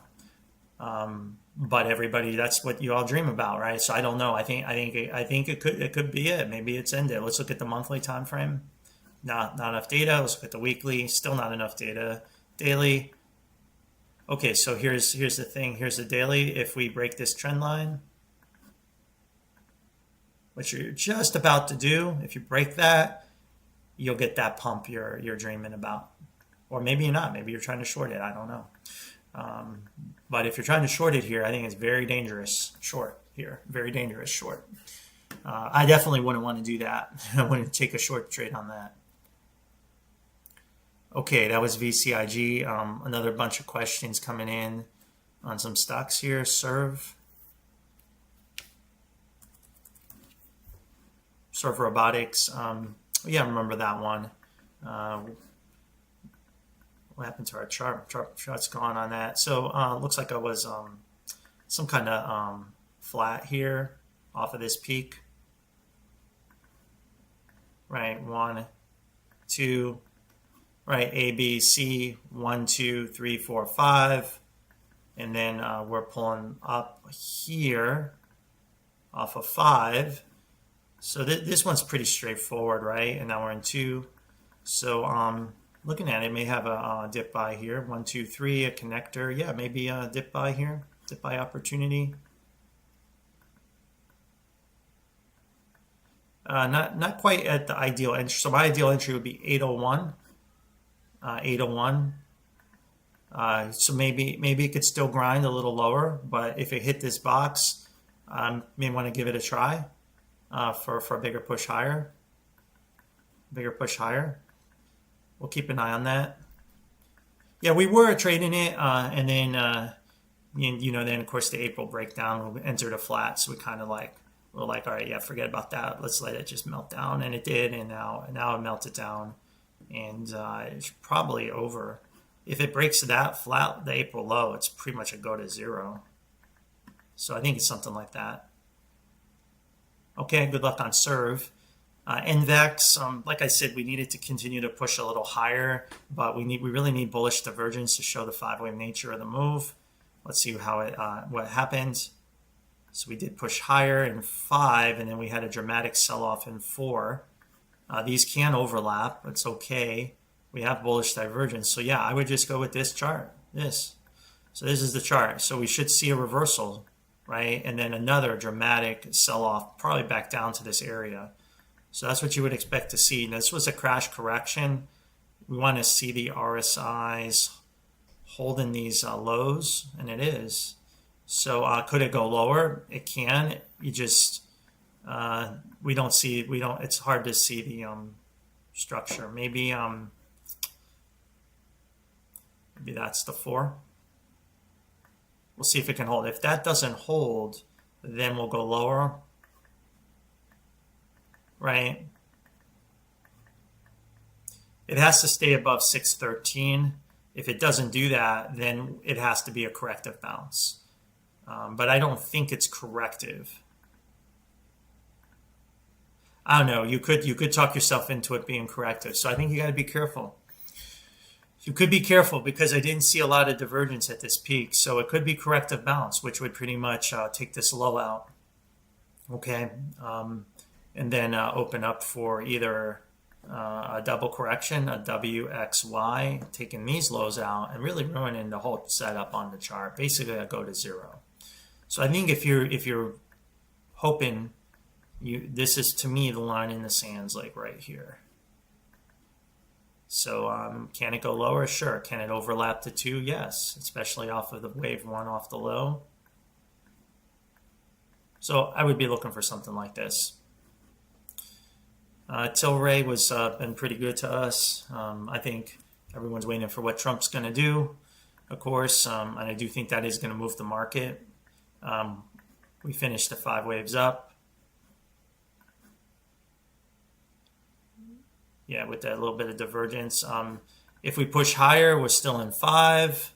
If not, let's see if we correct it enough. Well, when you look at it, I need to make a change. This needs to be a 4. That needs to be the 3. So it needs to be something like this. Okay, man, that's the right way to call this, and then something like this. Now this made a lower low. It could be the middle area in 4 here. Although we erased divergence, so I think probably Trump. We'll just have to call that 4 down. So I think that lines up with MSOS anyway. So something like this. So this is what I go with. Something like this. And then, of course, when that's over, you would think you'd get a dramatic dump back down to the wave 4 low before higher again. Taking this high out would be huge. It would confirm the all-time low. It would confirm that's a major low, and it would confirm another cycle higher in the future. So the bulls really need to take out this peak again. That would be really nice because that would set you up for an even bigger move in the future. If they can't, it's always could be corrective. I think this $1 really needs to hold, and we really need to make this wave 5 work here. Okay, Sava. It's another kind of old one we've looked at in the past. Whoops, here. Yeah, it looks like our chart's all messed up on that one. Yeah, I don't know what we had going on here, but basically we were expecting it lower, and we got a dramatic drop here. I don't know what happened here, but reverse split or something. Anyway, let's take a look. Unfortunately, this is probably a go to 0. I don't know what the company does, but it's obviously struggling now here. Like we haven't come off of the low yet. I mean, I don't even know if I can analyze this properly. I don't know what happened here other than either a reverse split or the company just collapsed, like just had a collapsed overnight. I don't know why anyone would, unless you want to short it, I don't know why anyone would want to buy this, but I'll analyze it. We'll look for something like this, and then we would do some kind of A and B and C, right? 1, 2, 3, 4, 5, and then this dramatic sell-off. 1, 2, or maybe we're still in 4. Probably still in 4. So something like that. Yeah, we need more bullish divergence at the low. So we're going to need, and the short, let's go to the shorter time frame though first. Yeah, see that low? We need bullish divergence, so we're still in 4. So I would want to look for a 5, and then maybe that's the low. But I think it's, again, it's in a 4. So probably something like this. to help create some bullish divergence on this 5 is what I think. And then maybe bottom out. Maybe it'll bottom out. All right, or at least pump after that. MPW. Let's take a look at this one. Yeah, that one looks like it's trying to finish. Now that looks like in 5. Yeah, 5 waves down. So we have to adjust our count a little bit. Let's look at our RSI on the higher time frames, lower low. Yeah, so it's a flat. It's a running flat on this too. So it's trying to finish some kind of flat here. Something like that. It's got 5 down from this peak. Let's look at the weekly. Yeah, even the weekly shows it. So I have to call it like this. It's not an ideal look because you could try to force an impulse on this 5. But then since you have 5 down here, there's no other count that makes sense to me. Let me look at some of these others. Maybe I could put that there. Just kind of taking a look. 1, 2, 3, 4, 5. 1, 2. It's moving in 3 waves. So 1, 2, 3, 1, 2, 3, 1, 2, 3. Ends, pulls back between the 4 and the 2, rockets higher. So that's why I had like a 1, 2, and then a 1, 2. But breaking that low really is not good unless it see, it didn't erase divergence. It made it. So maybe and the RSI took out that peak. So So yeah, I'm gonna have to go with this, and maybe this A is just like one off, and that can explain the flat. So something like that. So once we get the bigger reaction higher, that low should be in. C could still push lower. I do think it's trying to react. As you can see, it's starting to turn. The weekly cycle's opening up. So my guess, it's probably bottomed here, like right around here. My guess. Just kind of morphed into a different corrective structure. If we get a bigger reaction in price to confirm this low, then you really do not want to have that break. That would be your pivot, and then you would be looking for the 3, 4, 5 to emerge. Okay, I think whatever happens, it's going to swing higher. I do. Okay, next set of questions. AI. AI was one that we waited, and I think the computers just beat us to it. So that 2's probably in, right? The 2's probably in, and it's trying to build off a new bull market off of that low, right? And then pull back. Now, this reaction hasn't been strong enough, so there is a chance it dips into our box at 13. So if it hits 13, I like to buy it. I've had this box on probably for a year and a half. It'll finally hit it again because we had to see the lower low. And this is what I've shown this on my chart, my channel already, like lower low, and look, see how it pumped in X, but it was just not. Yeah, this was nice gains, but this was eventually going to be rug pulled, and they rug pulled it, and that's why we had the box here, and we've been waiting and waiting and waiting. I thought, damn, we almost got it, but maybe it'll come back down in here. Maybe we'll be okay and get it. So my take on it is let's just wait and see what happens, and perhaps it's making some kind of B here, and it can just, again, it has to hold this low though at $10. So that's what we're looking for.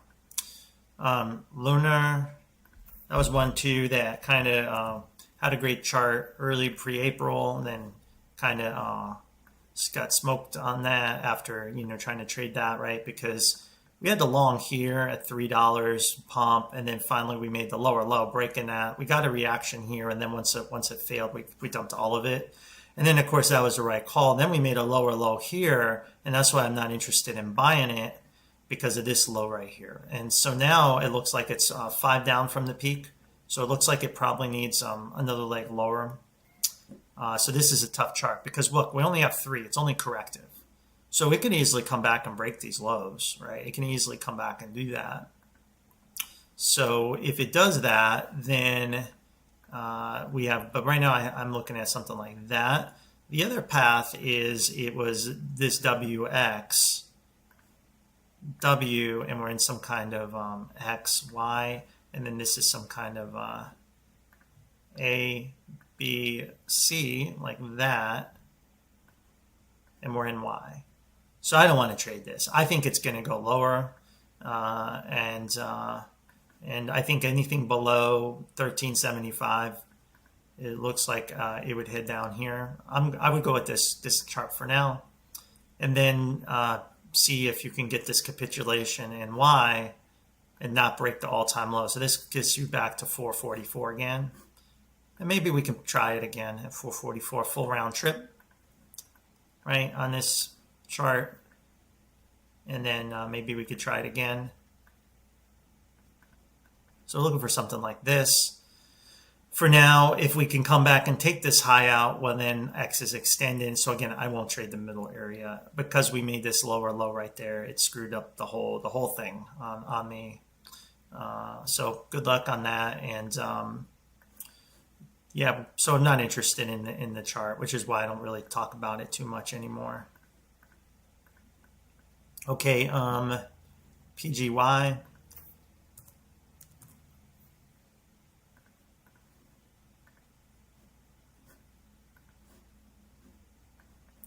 All right, we have to just say off the low. Only seeing 3. Let's take a look, and we see looks like 5. So some kind of C.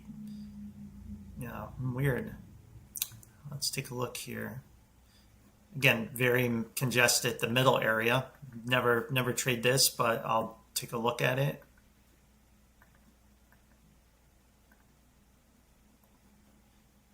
So some kind of ABC off the low here. And then A, B,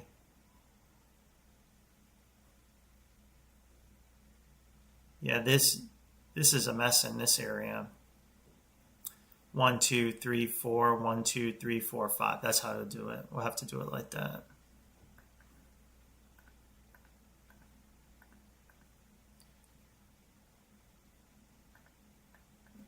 Or maybe that way. Yeah, no, it won't make sense. It'd have to be from here. Here's your bullish divergence playing out. C. Yeah, we can't do it that way. So yeah, maybe 1, 2. Maybe we'll just do it this way.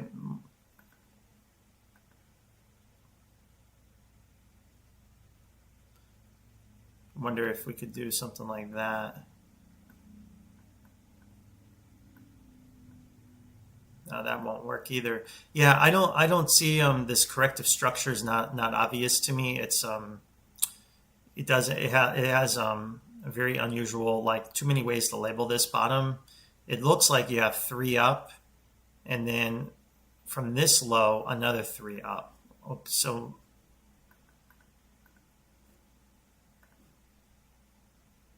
right, so another 3 up, right, and then some kind of connector that I won't spend too much more time trying to figure out because it's irrelevant to our conversation, because you already have 3 up and you have no divergence. So as long as you're below 41.73, it can come all the way back down.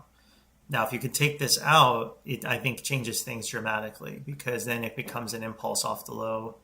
So I think you need to get more data.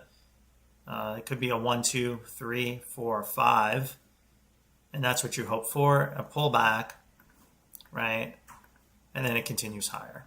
So which one is it? I don't know. I don't think we know. It's hard to tell from this chart where it's going to go. Let's take a look here. It held this low. So likely if it breaks 27.69, it's going to melt all the way down. If it can hold that low, it's likely to make your 5th wave. So I think that's what you have to watch for. And I would be looking, it's kind of 50-50 from here where it's going to go, to be honest with you. I think you just need to wait and see what happens. It's an ugly chart. Now, Open I already covered. I will show the chart since I covered it very early in my live stream. But basically, it's higher. We predicted this would happen. I believe people on my channel profited from that prediction, and I hope you had a great Friday. And we keep going higher. Now, of course, nothing's in a straight line, right? So at some point, the cycle will end, and we get a pullback. Again, I did say it could be a corrective move on 3. It's not likely, but we need to keep pushing higher. We could see there is a possibility for a flat. Just keep that in mind. But I wouldn't buy it here. In other words, if you missed the move, you missed the move. You need to just let it go out of your minds. You missed it. And it's just the way it goes. If you got it from down here, you're in more control. Take partial profit, let it ride, see where it goes from here. Okay. Next, Shane, SMCI. I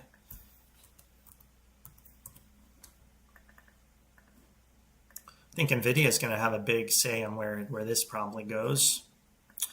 Got this massive rejection in this sell area. That's good, but I do think it's going to tag this higher box eventually. So this would be like a connector. So we would be looking for another swing higher. So if this is going to happen, we need that swing higher to start like now, like any moment. So this may be like NVIDIA's earnings and then up. But you see you have this connector here and you failed. X could still push a little lower. So it's tough to say on the shorter time frame. It looks like you have 1, 2, 3, 4, 5, like some kind of 5 down, or there's your connector, and then you made another low. So it looks like to me you're still in X. Okay? And this made some kind of 5-wave move down. It made a shallow connector.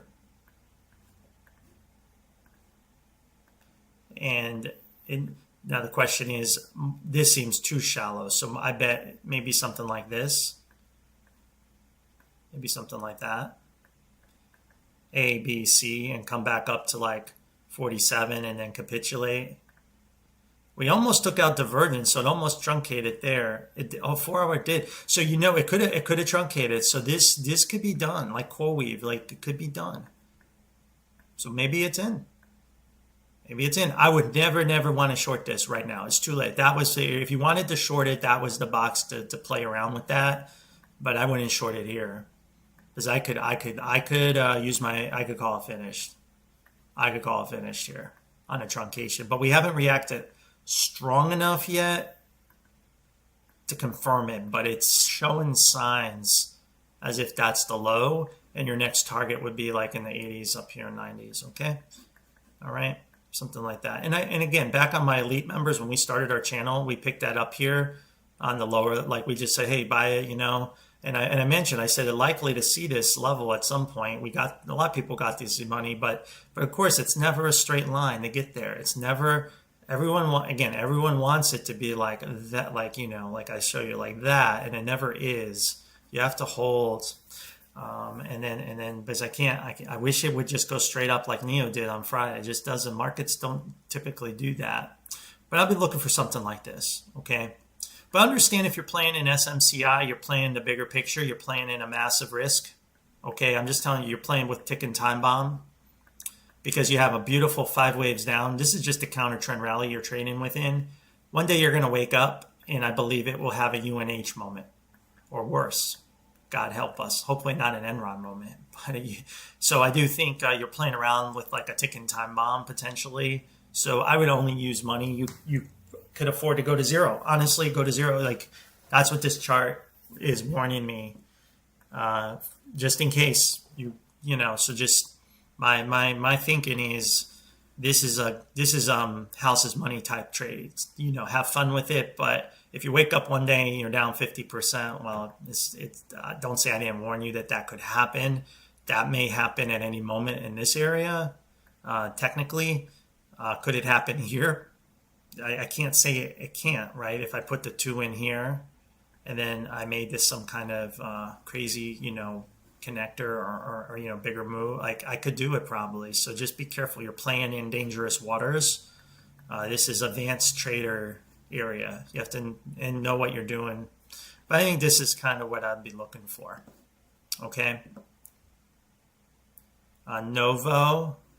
Novo's finishing a 5, so it's going to pull back soon. So Novo, you need to expect a pullback. Okay. Off of that low. And then how does it consolidate is going to be the key question. It's going to be the key question. How does it consolidate off that low? So as you can see, here we are, right? We have 5 up. Let's go to the shorter time frame.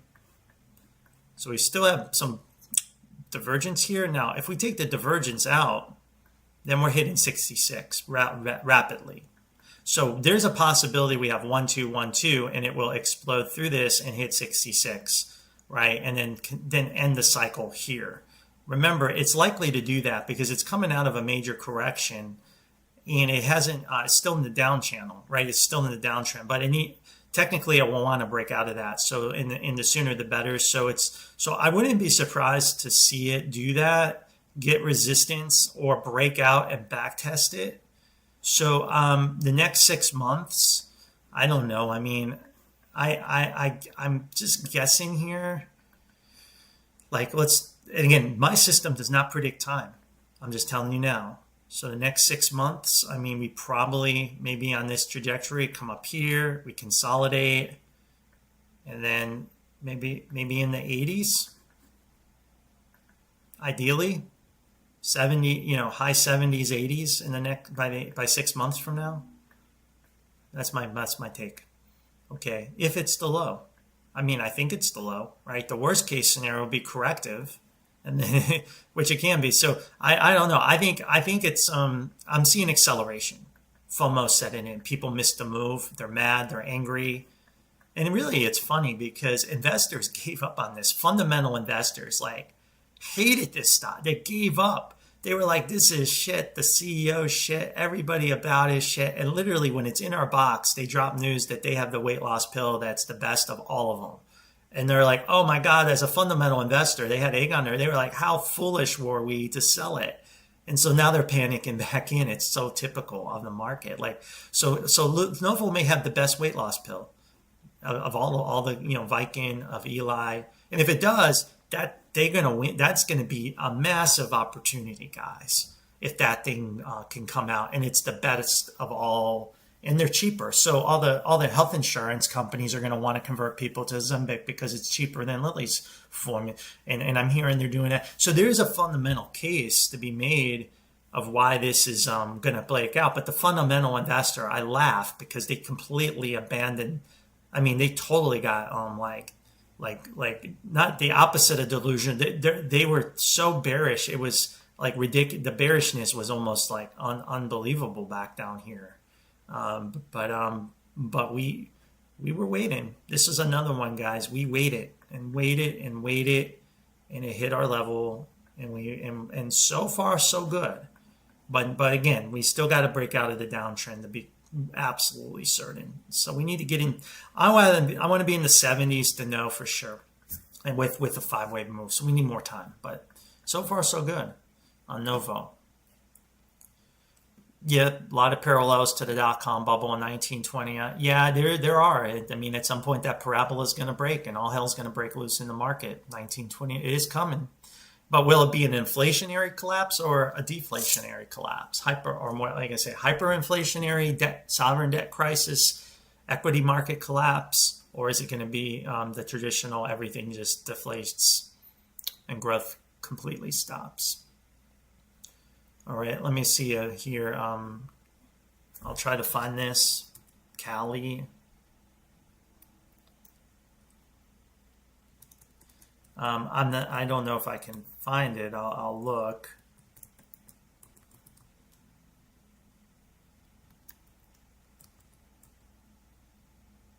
Yeah, I don't know if I can pull up what you're trying to say with this Cali, SALZ. So you're going to have to just put in the chat how to find it. I can't find it. We'll come back to you. All right, Uber projections. Let's take a look here.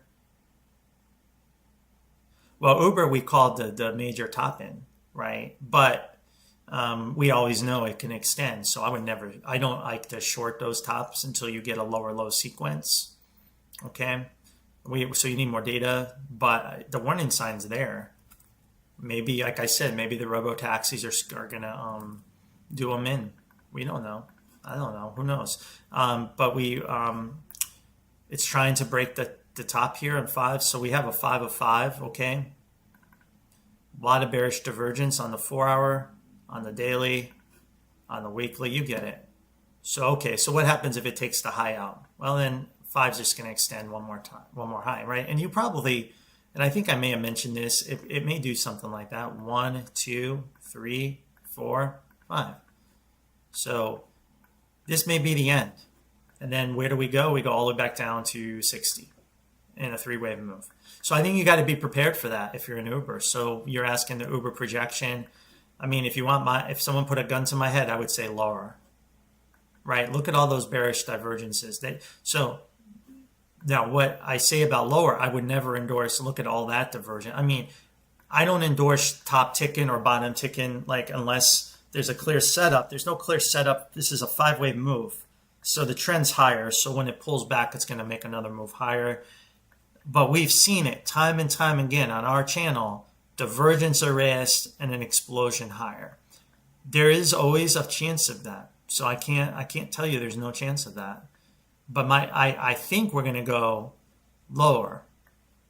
But I can't tell you I can't tell you with absolute certainty the divergence will get erased. There's a lot of divergence here. Now the daily cycle is maxed, so it's going to reset. The weekly cycle is kind of The monthly cycle is way high, so it's due for a reset. Like something like this is coming. So that's Uber. Target. Target was one that we knew would eventually rug pull. We stay away from it. Looks like we're in a connector, so I wouldn't be surprised to see, because we made a higher high here, another swing higher. So this is what I'm thinking with Target, something like that. The middle area on the grand super cycle. So I think because we made the way we topped here, I don't think that's we need to. Let me just update the chart. Yeah, we're showing 5 down now with 3 down, so we're going to just make it an ABC now.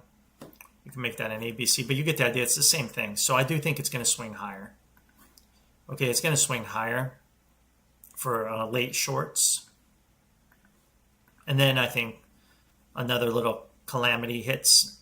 Could that be a 1-2 and a new bull market? Sure. But this is what I told the last person that asked me about Target is I wouldn't be looking for the top. I would just trade this as a bull market because this X can go as high as it wants to go. So, you could trade it as an ABC, or you could trade it as like 1, 2, 3, 4, 5, right? And then it could do a bigger ABC, right? And then drop later. So I think instead of worrying about, I would just either trade, buy something with a clearer chart, or just trade it on the long side. So I would trade it on the long side. So this was a buy, right? Off of this peak, this was a buy.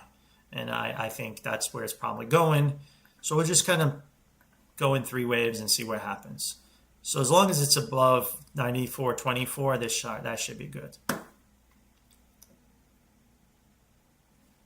I don't really use the fundamental analysis to project my price targets. I just use the charts, but I'll give you my fundamental take on Target. It trades with the consumer discretionary sector. The consumer discretionary sector has been really hit hard, but is showing signs of a breakout. You have major stocks like Lululemon, Nike, and Under Armour turning and about to make major lows. You have Amazon ready to explode, and Tesla. I would highly, highly doubt Target is going to be the exception and crash like right away. I think that's why I think this is coming. So I don't care about boycotts and shit like that. I think it's going to trade with that sector and that group. Why would it do it? Who knows? Why would consumers have money? I don't know. They've talked about giving people money from tariffs. They've talked about lower interest rates, putting money in people's pockets. Maybe people won't have as much taxes. God knows. I don't know why, but the chart is saying that. The chart is saying the consumer discretionary stocks are trying to turn, and they're trying to make either a much higher degree connector wave, which would last months and a bounce, or a major low of some kind. So I don't know why. Does it deserve it? Do you think, well, the consumer stretch? Well, maybe the low-income consumer stretch. Maybe the high-end consumer is good. I mean, I'm walking around the West Coast here. Every store is packed. Every restaurant is packed. I mean, people are spending money, but maybe it's not the lower-income people that are hurting. It's the higher income. So again, consumer discretionary is relative to your own personal situation. Some people are like, oh my God, nobody's buying shit, so everyone's got broke and all that. Well, but I don't think it's the case. I think it's a massive wealth inequity gap out there, and it's the haves and have-nots. And the haves are spending money, and they are doing good. They have stocks that are at all-time highs, and they have jobs, and I'm telling you. So I think that's the dynamic going on right now. And is it fair? Not fair? Is it like socially acceptable? But that's the market we have. And that's what's happening, and we're seeing with some of these companies right now. I do think, though, the unemployment rate is your leading indicator, because if it keeps going higher, eventually even the well-off consumers, they lose their job, they will stop spending, the foreclosures will go up, and then you'll get your depression eventually. So watch that unemployment rate. So, but at 4% or wherever it is, that's not high enough to do damage that I would be worried. Watch the foreclosure rate, watch the unemployment rate. Those foreclosure rate to me is a leading indicator to massive economic catastrophe, and that's absolutely not doing anything like it did in 2007 and 6. So I wouldn't. So the economy is okay from that perspective. But from a lower income consumer perspective, it's horrible, and I agree, and it is, and it's not right. You know, the wages are down and everything, and inflation, and so it's a very, divided economy. Okay, short-term, long-term view on LVMH. Let's take a look at LVMH. LVMH.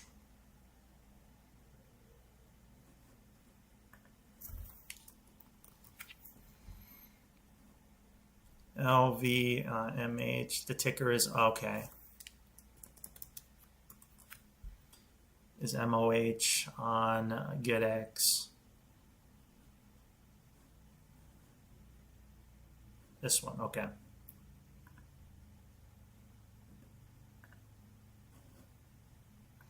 Also about consumer discretionary, you're seeing retail come alive, right? The American Eagles and all that, so.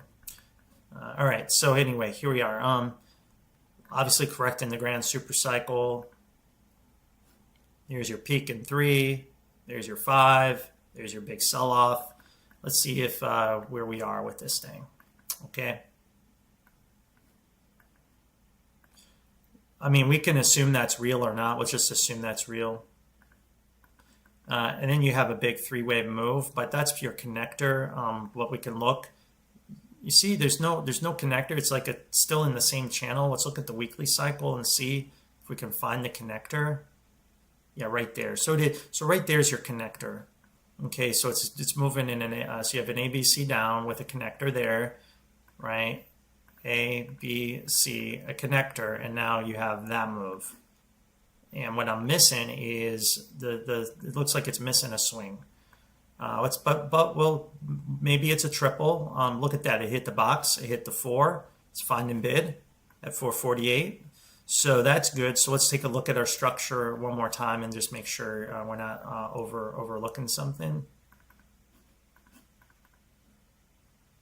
Let's go to the monthly view. See, the monthly view has no divergence. That's the most important view on a grand super cycle. This divergence could be just an extended C wave. And it could be, I don't know. Let's take a look here. 1, 2, 3, 4, 5. Yeah, that's probably what you'd have to call it. So the monthly shows no connector. So the monthly really shows this count. The weekly, see it barely, I mean, maybe if I draw the line, maybe I'll see it better. Yeah, see, it didn't break it. So yeah, we're in the same corrective cycle. So this is the same corrective cycle. Okay, it looks like 5 down in A, and then 5 down. So it looks like it's just doing an impulse down here. And now it's 1, 2, 3. So is it 3, 4, 5, or 3, 4, 5? Tough to say. But needless to say, I think it's ready to turn. And this is where, if I was using my system, I would be buying it right here. Start in a position. We don't have a big enough bounce or reaction. So, I can't rule out more downside, but it is in a box. 1, 2, 3, 4. Maybe one more low. Maybe one more low. One more low. But it's close. I think it's close to turning. There's your 4. And that would be about, now it could always bounce and double correct, but that would be a reaction. So you should get a reaction here. You should get a 3-wave reaction, right? And then who knows? New time, it could be new highs or another leg lower. So short term, my short term view is it's ready to turn and bounce. Long term view, consolidation. It could be sideways. It could be a triangle. It could V bottom. Long term view is tough to say. It's gone deep enough. The RSI is really reset significantly. The monthly is way at the bottom. So, the long-term view, it could be in a bull market for the next 12 to 18 months going higher. But it could also go sideways. So it's like, and bleed the RSI off that way. So, but I think it's turning up. I think that's my forecast. I'd be shocked if it just does that. I don't think so. Okay. I don't think so. All right. Then, next one is CRWL. This is CrowdStrike. I think that's ready to turn at any moment. I think it's ready. CrowdStrike is way oversold. I think it's ready to turn any second, any moment. But to know exactly when, good luck. Like I wish I knew. I'd be rich if I knew exactly when they would want to turn it. Maybe this is probably the proper way to label it. And 1, 2, 3, 4, 1, 2, something like that. Again, we'll just kind of, let's just kind of try to label this properly as much as I can.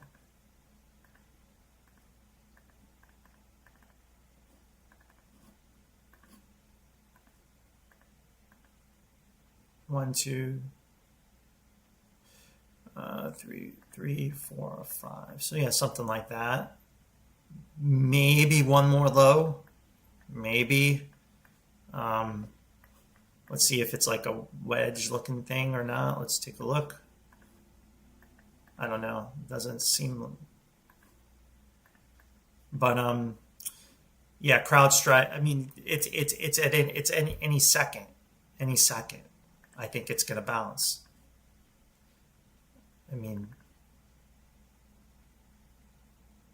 I don't see a clear connector. That's the problem. That's why it's so hard to trade this.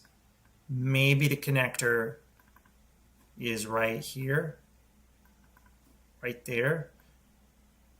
Maybe 1, 2, 1, 2, 3, 4, 5. So it'd have to be here. I have to be off of that peak.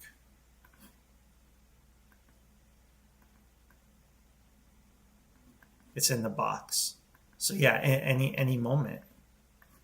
We also know the cybersecurity ETF is turning higher, BUG. So yeah, I don't know.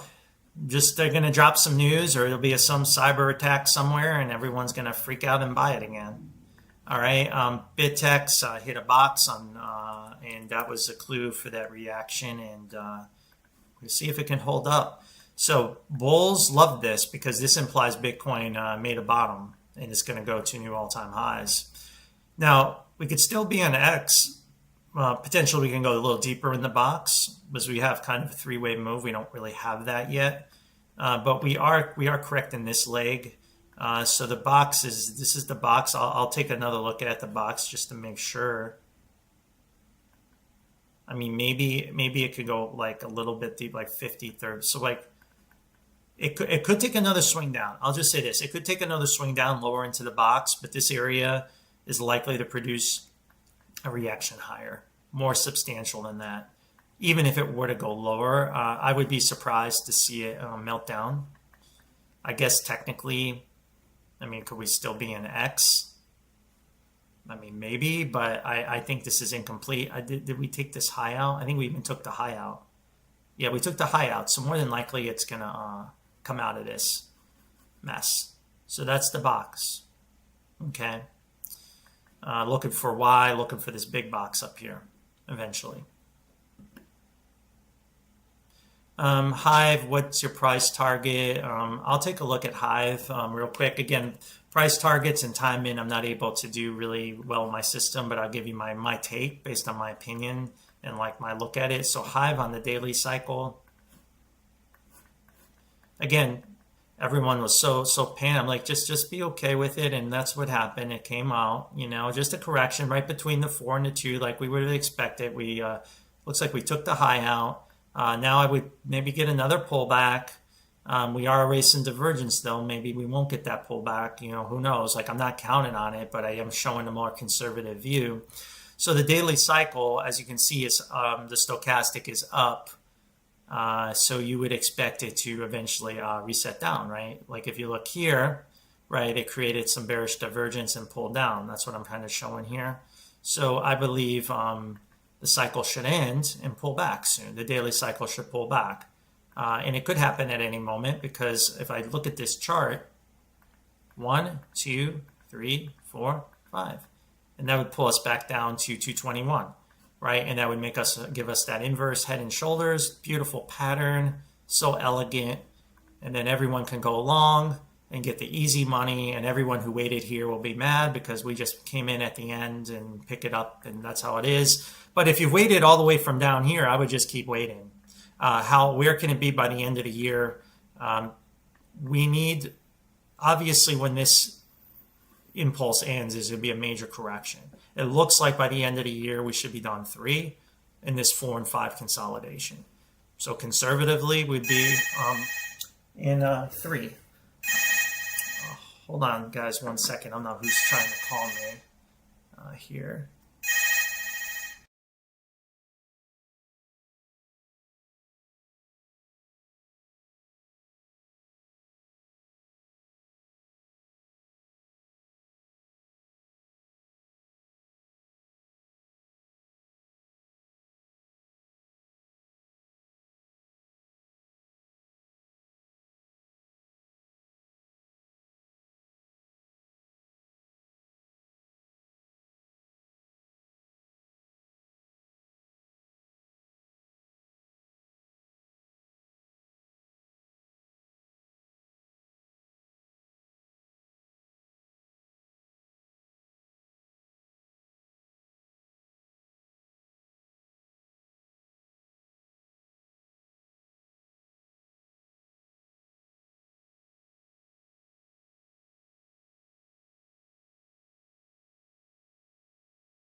Okay, guys, sorry about that. All right, back.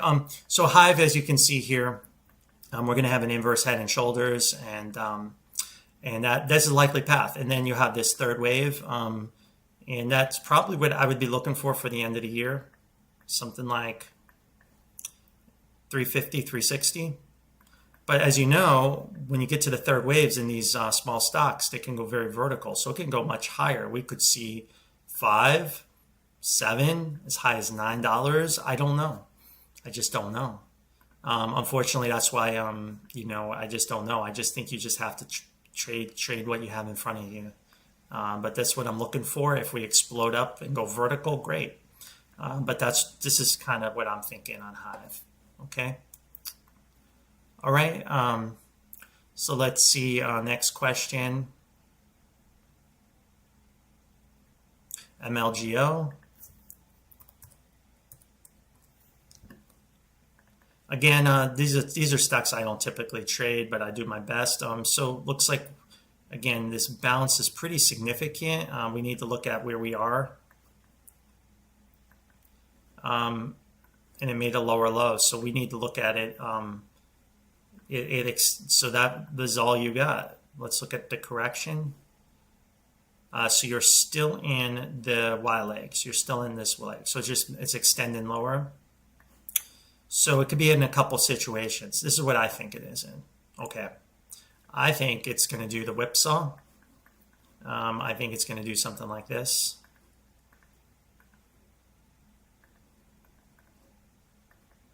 Something like this. And as long as you're above 811, that's what it's going to do. And then it's going to go all the way back to zero. So like this is to me is just like something I would never want to be part of. But if you want my honest opinion, this is kind of where we are with it.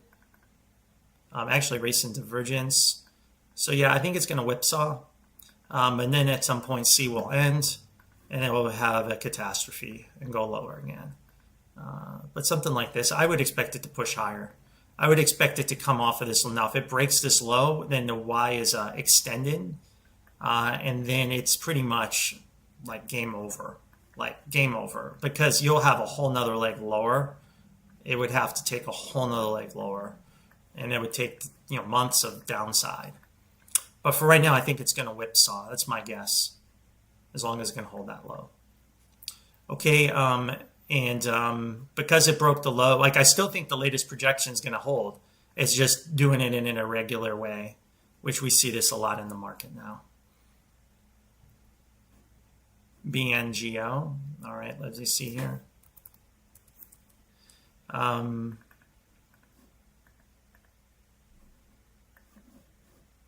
Not sure what happened to our chart.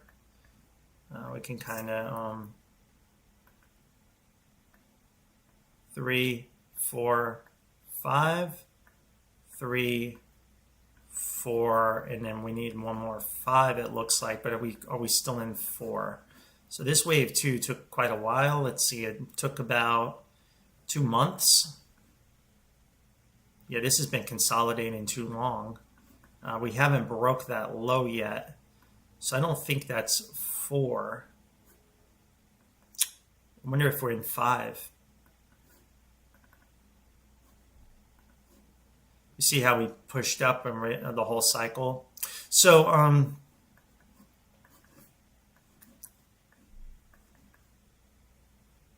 let's take a look here. Yeah, what we have is the 5 extended down, so it's going to be something like that. So the 5 ended here. 1, 2, 3, 4, 5. It's again real ugly, but that's what the chart is telling us. So the chart is saying the cycle's over. So you would expect it to still make at least one more move higher, because it's correcting such a higher degree move.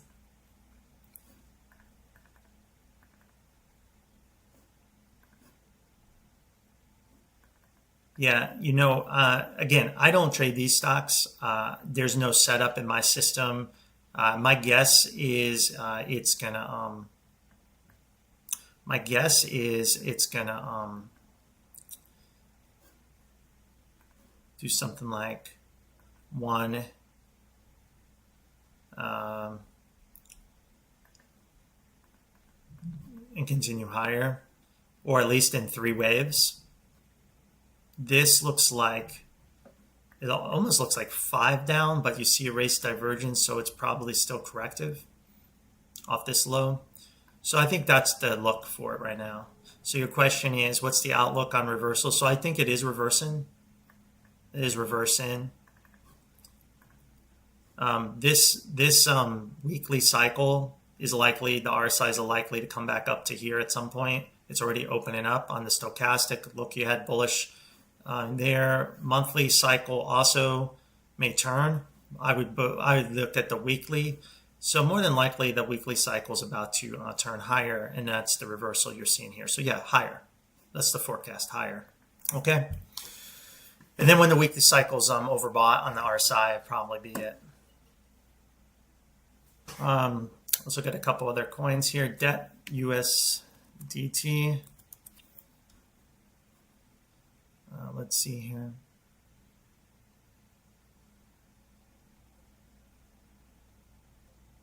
Debt USDT. Can't really trade this with these wicks. Okay, I can't analyze that, so let's go to another chart. Because those are just like, to me, just like erroneous like type things. I won't. You can't properly analyze it. So maybe something like this is better. This would look like a flat correction off of this peak.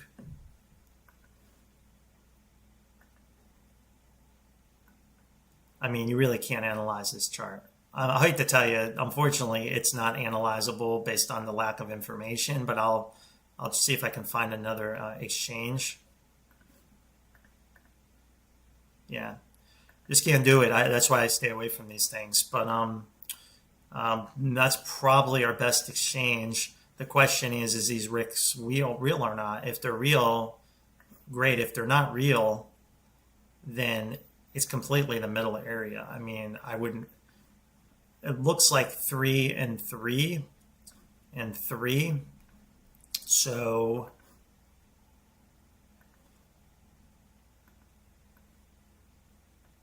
yeah, see, it's go to 0. That tagged 183. It found bid. So I wouldn't mess with it. I think it's go to 0. I think it's just going to go to 0, literally. There's not enough data to analyze it. Now, Trump coin, there should be enough data to analyze that. I'm thinking, yeah, Trump coin's good. So Trump coin.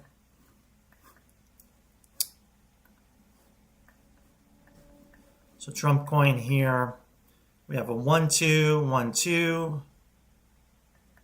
Did it break this low or not? It just held the low. Oh no, it broke it. All right, so it broke the low. So kind of looking at a double correction or a triple, probably a double correction off of this connector.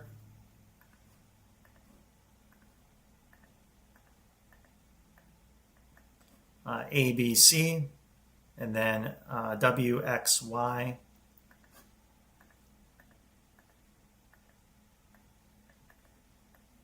So I think it will hold this all-time low here.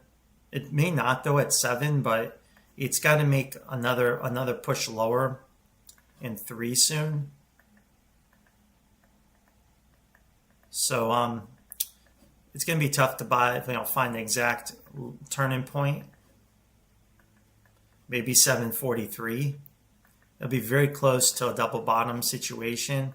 If we don't hold that double bottom, then this is a corrective move here off of this peak. It's like an A, B, C, and then it could see it go down to like 481. So it's tough to say where it's going to go, right? Because I'm looking at the low from here, from this point on, in like 1, 2, 3. But if I moved that over and made it an ABC instead with an ABC connector, I can make it lower. And there's not enough information on the RSI. So I think you got to be prepared for that type of situation. But right now, that's kind of where I would label it for now. Okay. Darth Buddha, thanks again. Appreciate it. I think the next wave of AI in that rotation may be NVIDIA earnings or perhaps something else a little later. All right, I'll try to find that bank. RAIFFESIEN on Xterra.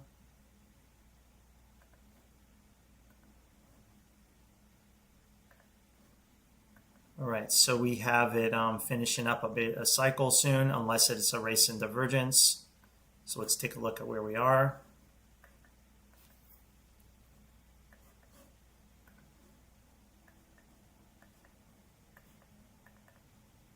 Yeah, see that bearish divergence, all that has been playing out. So it's in 3 of 5. See all that divergence? Could create a big sell-off when it happens. So you could be playing with fire here, but as we know on our channel, we have seen divergence erase time and time again. So that's the tricky thing at time in the market. That's why it's better to just buy it early and hold. Okay, but if you're trying to top ticket somewhere, it doesn't have much more room to go. But I'd be looking for a 4 and a 5, and I don't see a 4 and a 5 just yet. I don't see the 4 and the 5 just yet. Okay. So your question is, how much more of a pullback afterward? Well, it would usually pull back to the wave 4, which is because it's an extended fifth wave. Let's take a look. See on the weekly cycle, see that extended fifth wave. Now, what's interesting, when I just looked at the daily, you see how that peak took out these earlier cycles, did not take out that peak. So we could that could help us a little bit, extend a little more. Again, extend a little bit more on the blow off top here on 5. But that's, you know, right? So there's definitely more upside coming. It's just, is it going to do it with bearish divergence? If it continues to make bearish divergence as it grinds higher, the sell-off is going to be a catastrophe. I'm just telling you. Because we see this time and time again. The whole 5 is lost. This whole 5 is lost, right? So you need this peak to be taken out. But it just can't do it. The weekly cycle hasn't done it either. So I think you like I said, I don't know, but we have so much more upside to go. Maybe it can erase divergence. And then the pullback will hit the wave 4 cluster. It would only pull back to wherever this ends up. So if it can erase divergence, it will generate a new cluster of support, right? And this won't be a 4 anymore. It'd be another 2. So you could say, is this the shortest? I think it's a little longer than the 1. So I think it's likely to erase divergence.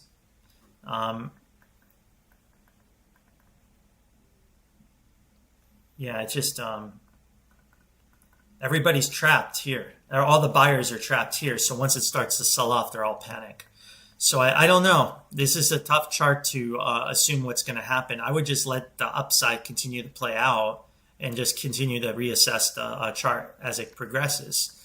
And then it could turn into a 1-2, 1-2. And then this could be a 3-3. Then you make your 4s, and then your 2 would be a shallow pullback. If not, it could be a dramatic pullback like we saw here. We saw here. So we don't know. Something like that. How much more upside? I mean, if it extends, it could get into the $42, $44 area or even higher. I mean, look at all the 4s and 5s that have to play out, I think. Maybe I'm off by a swing. Maybe 40, 38 is, to be safe. Something like that is what I'm thinking. But again, my system doesn't predict that type of thing. I'm just giving you my best, from my experience. Okay. MAGA Trump on CoinX. Okay.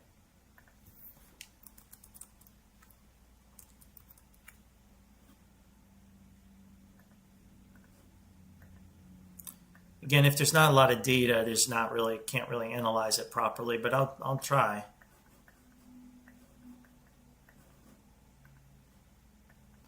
I'm going to ignore that wick. We're just going to say that's the low because you can't really judge these things like that. So if that's the low, we have no divergence and we're in the middle area. We did take the high out. That's good. So we're just going to label it in 3 waves for now.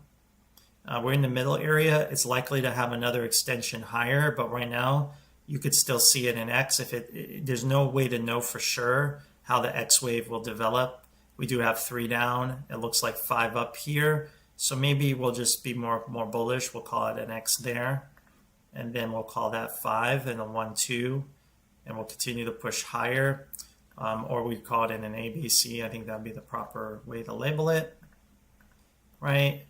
And then after that, we'll have to reassess it, because then after that, it could either go back to new lows, it could make a 4 and a 5 and enter a new bull market, or it could, or it could just make another connector. So, but I think it goes a little bit higher. This is probably going to hit this area right here, and perhaps even make an inverse head and shoulders if it's going to make a 4 and 5.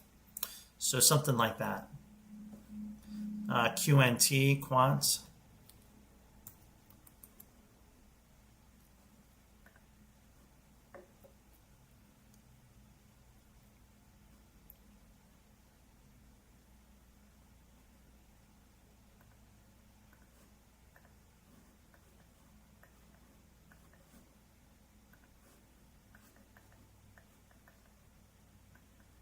All right, looks like, again, you have some kind of flat here, that bottom, but only in 3. It's in the middle area off of this low, but let's look at the divergences here. I thought I had this labeled, but I guess I lost this. So here you see there's no divergence, so it's only a 3-wave bounce off of a 5-wave decline. So it's either a flat or it's going to trend lower. So unfortunately, so like you got 5 down and 3 up, and then here 3 down, 3 up, 3 down, 3 up. It's totally like it's like a complete gamble where it's going to go. I could label this as an ABC and it goes lower. I could keep this in B and we swing higher and then lower, or like I said, I could call it a flat and call it finished, and then do something like 1. I can't do that. I don't see it that way. But maybe make it like a 1, 2, 3, 4, 5. And this is in an ABC, ABC, ABC. This is one that it's definitely a no trade one for me. It's in the middle area. Now, you did make a higher high here without an extension. So my edge would be to the bulls. My edge is to the bulls on this. I think the best way to try to trade this is just to kind of label what you have here: A, B, C, A, B, C, A, B, C. Again, I'm just trying to label some of this. And 3, and then you have 3, right? And then you have another ABC for 3. And then this is in kind of a middle area. And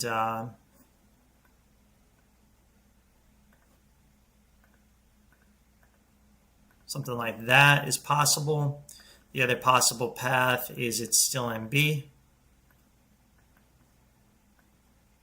And then we can come out at a correction with like a little bit more downside. Now that looks like 5 down and 3 up. So maybe it's flat and that's finished here. Or we're just getting started with the pullback and a flat, like an A, B, C, and we can come down here. So I think something like that is something like this is what I'm thinking. I can't rule out more downside in B, but it's definitely a structure I wouldn't want to trade. Very much in the middle area. But I think with this higher high, the clue is upside. I think that's the clue. It's going to go higher. All right, let's take a look here. Again, UPS, people ready to bottom fish that. I think it's close to a low. Almost in our box at 72. So should be getting close, could bottom at any moment. There's your cluster of support. Let me draw that a little better, somewhere around there. So I think all that divergence erased. So I think it's very close. I think that's an easy one. It's on the grand supercycle correction. We put our connector there. It looks like you have 3 down a connector, 1, 2, 1, 2, and then you'll get your capitulation move down into here. Okay, UPS is pretty straightforward to me. ARE, Alexander Real Estate Equities. So I had some kind of blow off top here. We never saw the peak RSI, so that must mean it's a 1-2-1-2 setup. Let's look at the. Well, need to take that out. We may have to go to the quarterly. Yeah, the quarterly shows a 1-2-1-2, but it has to bottom like right now. It does not have any more room to go lower. The sad thing is I see a failed connector already. So let's take a look. 1, 2. And some kind of, like 1, 2, 3, 4. 1, 2, 3. Yeah, we'll just have to call that 1. So now it's like, see, that's the failed connector, unless it truncated. It truncated. So I think you're good. So I think it's got a low here. It's got to find a low here, and it would have truncated. It would have truncated here. It looks like you had 3 waves with some kind of my guess is that's the connector. Yeah, it's actually kind of tricky. It looks a little different, and I think this is the connector. And then this was the next wave. So that put the box right where it found support. So this thing's probably bottomed here. All right, it probably bottomed here. It's turning higher, which makes sense because these sectors are now starting to get rotated into. So there it is, ARE. Ready to come off the low. I don't know what these guys do, some kind of REIT or something maybe. New bull market off of that low. Pretty textbook, 1-2-1-2 setup. Okay, Alexander Real Estate Equities. Okay, so that's good.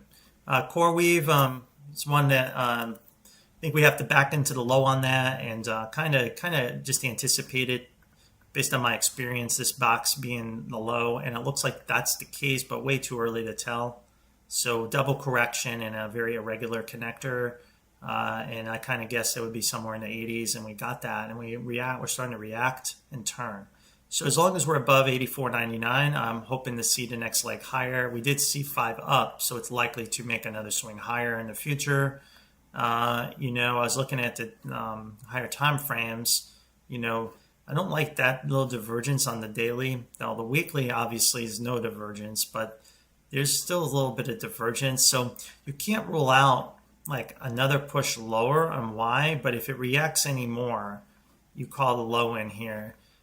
So it's like, is it a trade for more downside or is it the low? I don't really know or care. I just think it's going to bounce, and then we can manage to trade accordingly. It could very well fail, and if it did, it would need to do it like right now. If it doesn't, then we're either going to put the 2 in, or this will be another W and make a much bigger X and a Y later. But we could still trade that bounce. But it's too early to say. But so far, I like what I'm seeing. But I think next week is key to see if we get this 3 of 3. If we don't and break down, well, then Y is going to push lower, and then perhaps erase that divergence, and then that will produce an A, like a bigger 3-wave move down. Could go as low as 60 or 55. So it's kind of like real risky, right? This is not a low risk trade type. This is just kind of like a speculative type of bounce area, but that's the setup. Again, it could easily double correct. It could make a new connector. It's not that clean, but it has a possibility for reversal, and that's kind of what I was showing here. That was the idea, the trade idea. Okay, the weekly time frame, but it's not, since it's an IPO, we don't have all the data, and that may be hurting us even on the daily time frame. So again, it's definitely gone deep enough. There's your wave 4. So what bothers me is there is no chart support here. So again, if you want to try to buy it, just manage your expectations. Know that it could break, like this is a high risk tech trade, but high reward, as you can see. Okay, ITX.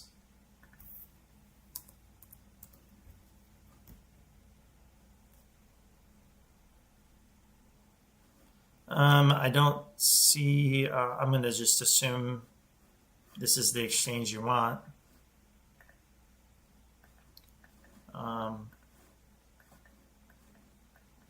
It looks like we have 5 down, so you should react. Now, if it's a flat off this peak, it would be done, that correction.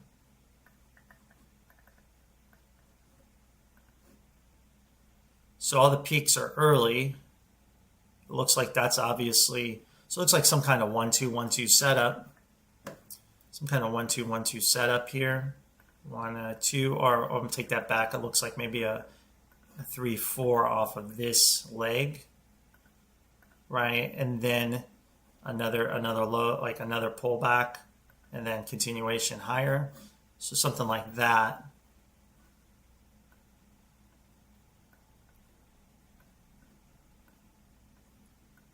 Something like that is what I'm thinking. This is the most conservative view.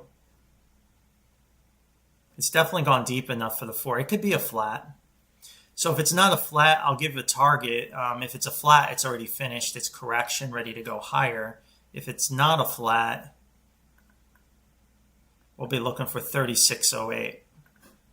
So I'll have this box here just in case. It could morph into a different count if it goes down there. Could be another 1-2. We can make this 1-2, 3, 4, 5, and make this like 1-2, 1-2 if it comes down here. If not, the 4 is done in a flat. So it's tough to say, but if they hit this box, it's definitely a buy opportunity, and probably in a 1-2-1-2 setup. Like I said, I could easily do this, right, and then make this 1, and then make that 2. That's probably the most. I probably should do that. That's probably what I should do. Okay. All right. MOWI. Yeah, MOWI here.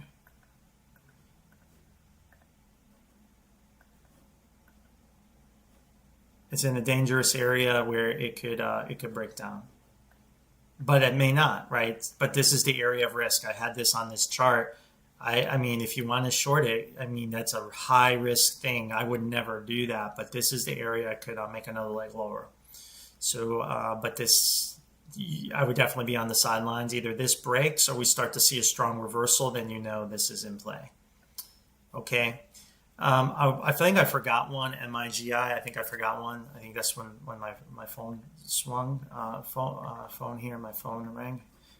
So MIGI is still holding up, okay? But it's a real nail biter.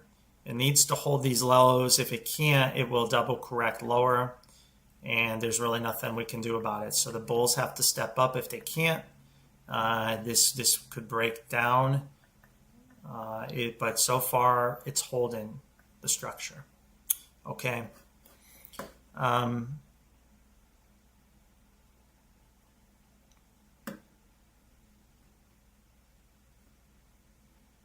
Commerce Bank, I bet that had a good day.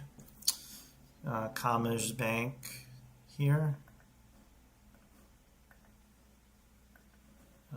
See, here's an example of an extension, right? Just wave 5 blew through, and that's why it's so hard to like get too bearish on these tops. These look at just a race and divergence.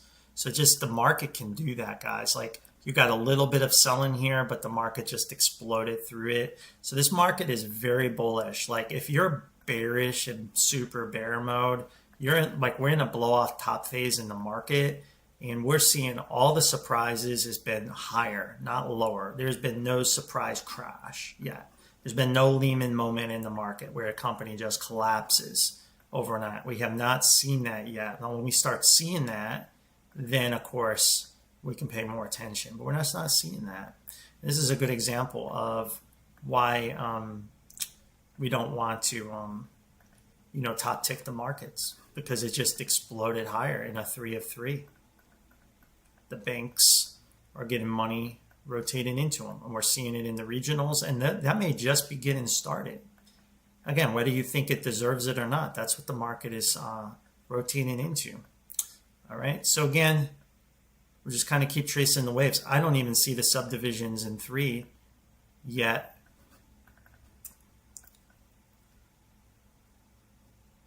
So maybe we're finishing this first leg here. Something like that.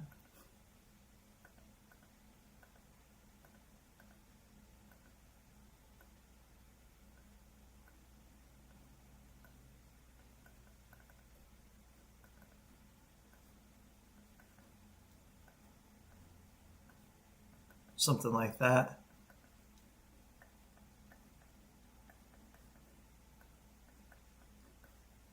So that's what I'm thinking. So yeah, I mean, at some point the party's going to end, but it doesn't look like anytime soon.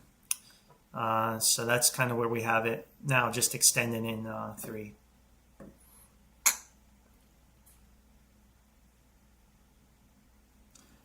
Riot looks okay. Riot looks okay. It's been holding up. As long as it can hold this too, we should be ready for a big breakout. Kind of different than Mara. Again, we're the ones, we kind of called this right so far to be in Riot, not Mara. Don't know why, don't care, but that's the chart was telling us that. Again, as long as we stay above this low. Now, we still could be at risk of a double correction. It's always possible, but that would be an absolute gift for the market. I believe we've already taken these peaks out on that one. So my guess this was just a back test of the downtrend line that held. So that's what we're looking for. Riot is pretty straightforward. USAR is also in a very bullish setup. Could be in an explosive 1-2-1-2 pattern. That's what we assume right now is the case on USAR. It's hit our boxes pretty well and bounced. And if that's the case, we should see a breakout. I can always label things just to force it 1, 2, 3, 4, 5 and make it go lower. I can do that, but the RSI doesn't seem to support it. So I'm just labeling it very bullish. I know people see this and will buy everything they can here. Do not do that. You have to buy the box. If you didn't buy the box, you missed the move. If you do that, you're at your own risk. And so if you blow your account up because it pulls back down to 14, don't come yelling at me. That's your fault. But sadly, people do that. But I can't, like I said, I could say 1, 2, 3, 4, 5, and perhaps a double. But the RSI isn't supporting it, so I'm not calling that. I'm just calling what I see in front of me. Good luck on USAR. And MSOS is at a pivotal moment. I think it's going to depend on what Trump decides to do. It will define whether the bull market and bear market is over. So I would like to see one more high to make 5, and that will finish C. The corrective move would be over. So that could either usher in a massive collapse or some kind of consolidation in 2, and then a massive breakout.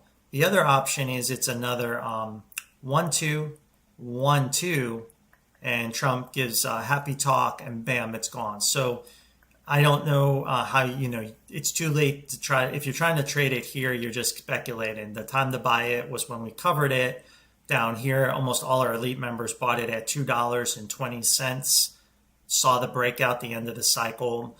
And you should take partial profit and decide personally how you want, if you need the money or not, because there is risk. If this finishes, it could collapse completely, and that's probably if Trump doesn't do anything.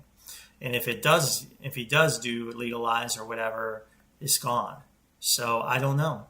If you know what Trump's going to do, I think you know what but I think the chart is showing you this right now. This is the chart. This is what chart I'm going with for now. Okay, and it's been holding up so far. And we'll just kind of keep it the way it is.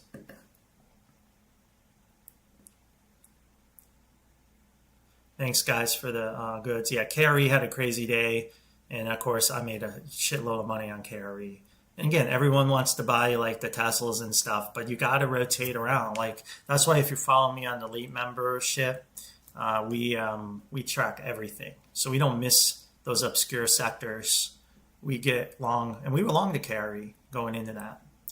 We're long to carry for a week or so ago. All right, SOL ETH crypto. Let me see if I can figure out how to get that up. Oh, there it is. Yeah. Okay.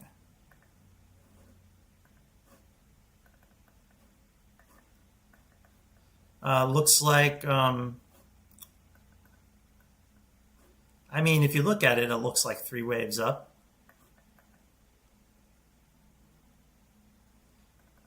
But here, so maybe, yeah, I think it's 3 waves up, but you're seeing the divergence in this big 5, and that's why you lost the whole 5. So I think we just have to call it like 3 waves up.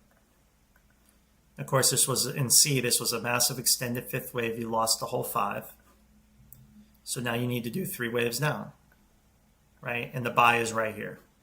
So there's your buy. So that's your long opportunity. And we'll see if you can get continuation out of this box. That means Solana will outperform Ethereum. I think that, aren't we starting to see that a little bit, right? I saw Solana was a little bit green, just starting to, I don't know. Now, could X still be around? It could have shot, of course it can, but I think you'll get a reaction here. It definitely went deep enough. The weekly cycle is way oversold. So yeah, this Solana will be playing a little bit of catch up. I think a little bit of catch up here. That's what this is saying. Now, could it still double? It still could do this, right? It could still do that. It could do a lot of things, but it looks like that's what this chart is suggesting to me. Okay, let me just kind of scan back through the comments to see if there's anything I missed. I've been on a long time. I need to go ahead and get off here. Let me see. I hope everyone had a good weekend. We'll see what kind of continuation we're going to get. I think for me, crypto is the one that really is like interesting to see where it's going to double correct or not. And see, I think that's the interesting one.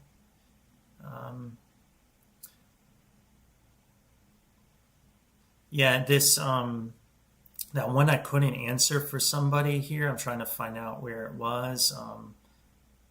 Where was the one I couldn't answer? The person that asked me something. Trying to find it. Oh, this Cali, SALZ. Hey, Ryan Taylor, DM me on X and tell me what you're looking for. I'll try to post a video for it or send you something because I couldn't find it on TradingView. All right, guys, have a good weekend. And Monday I won't be able to do videos. I'm traveling back to where I live and Florida, and then I will be back online.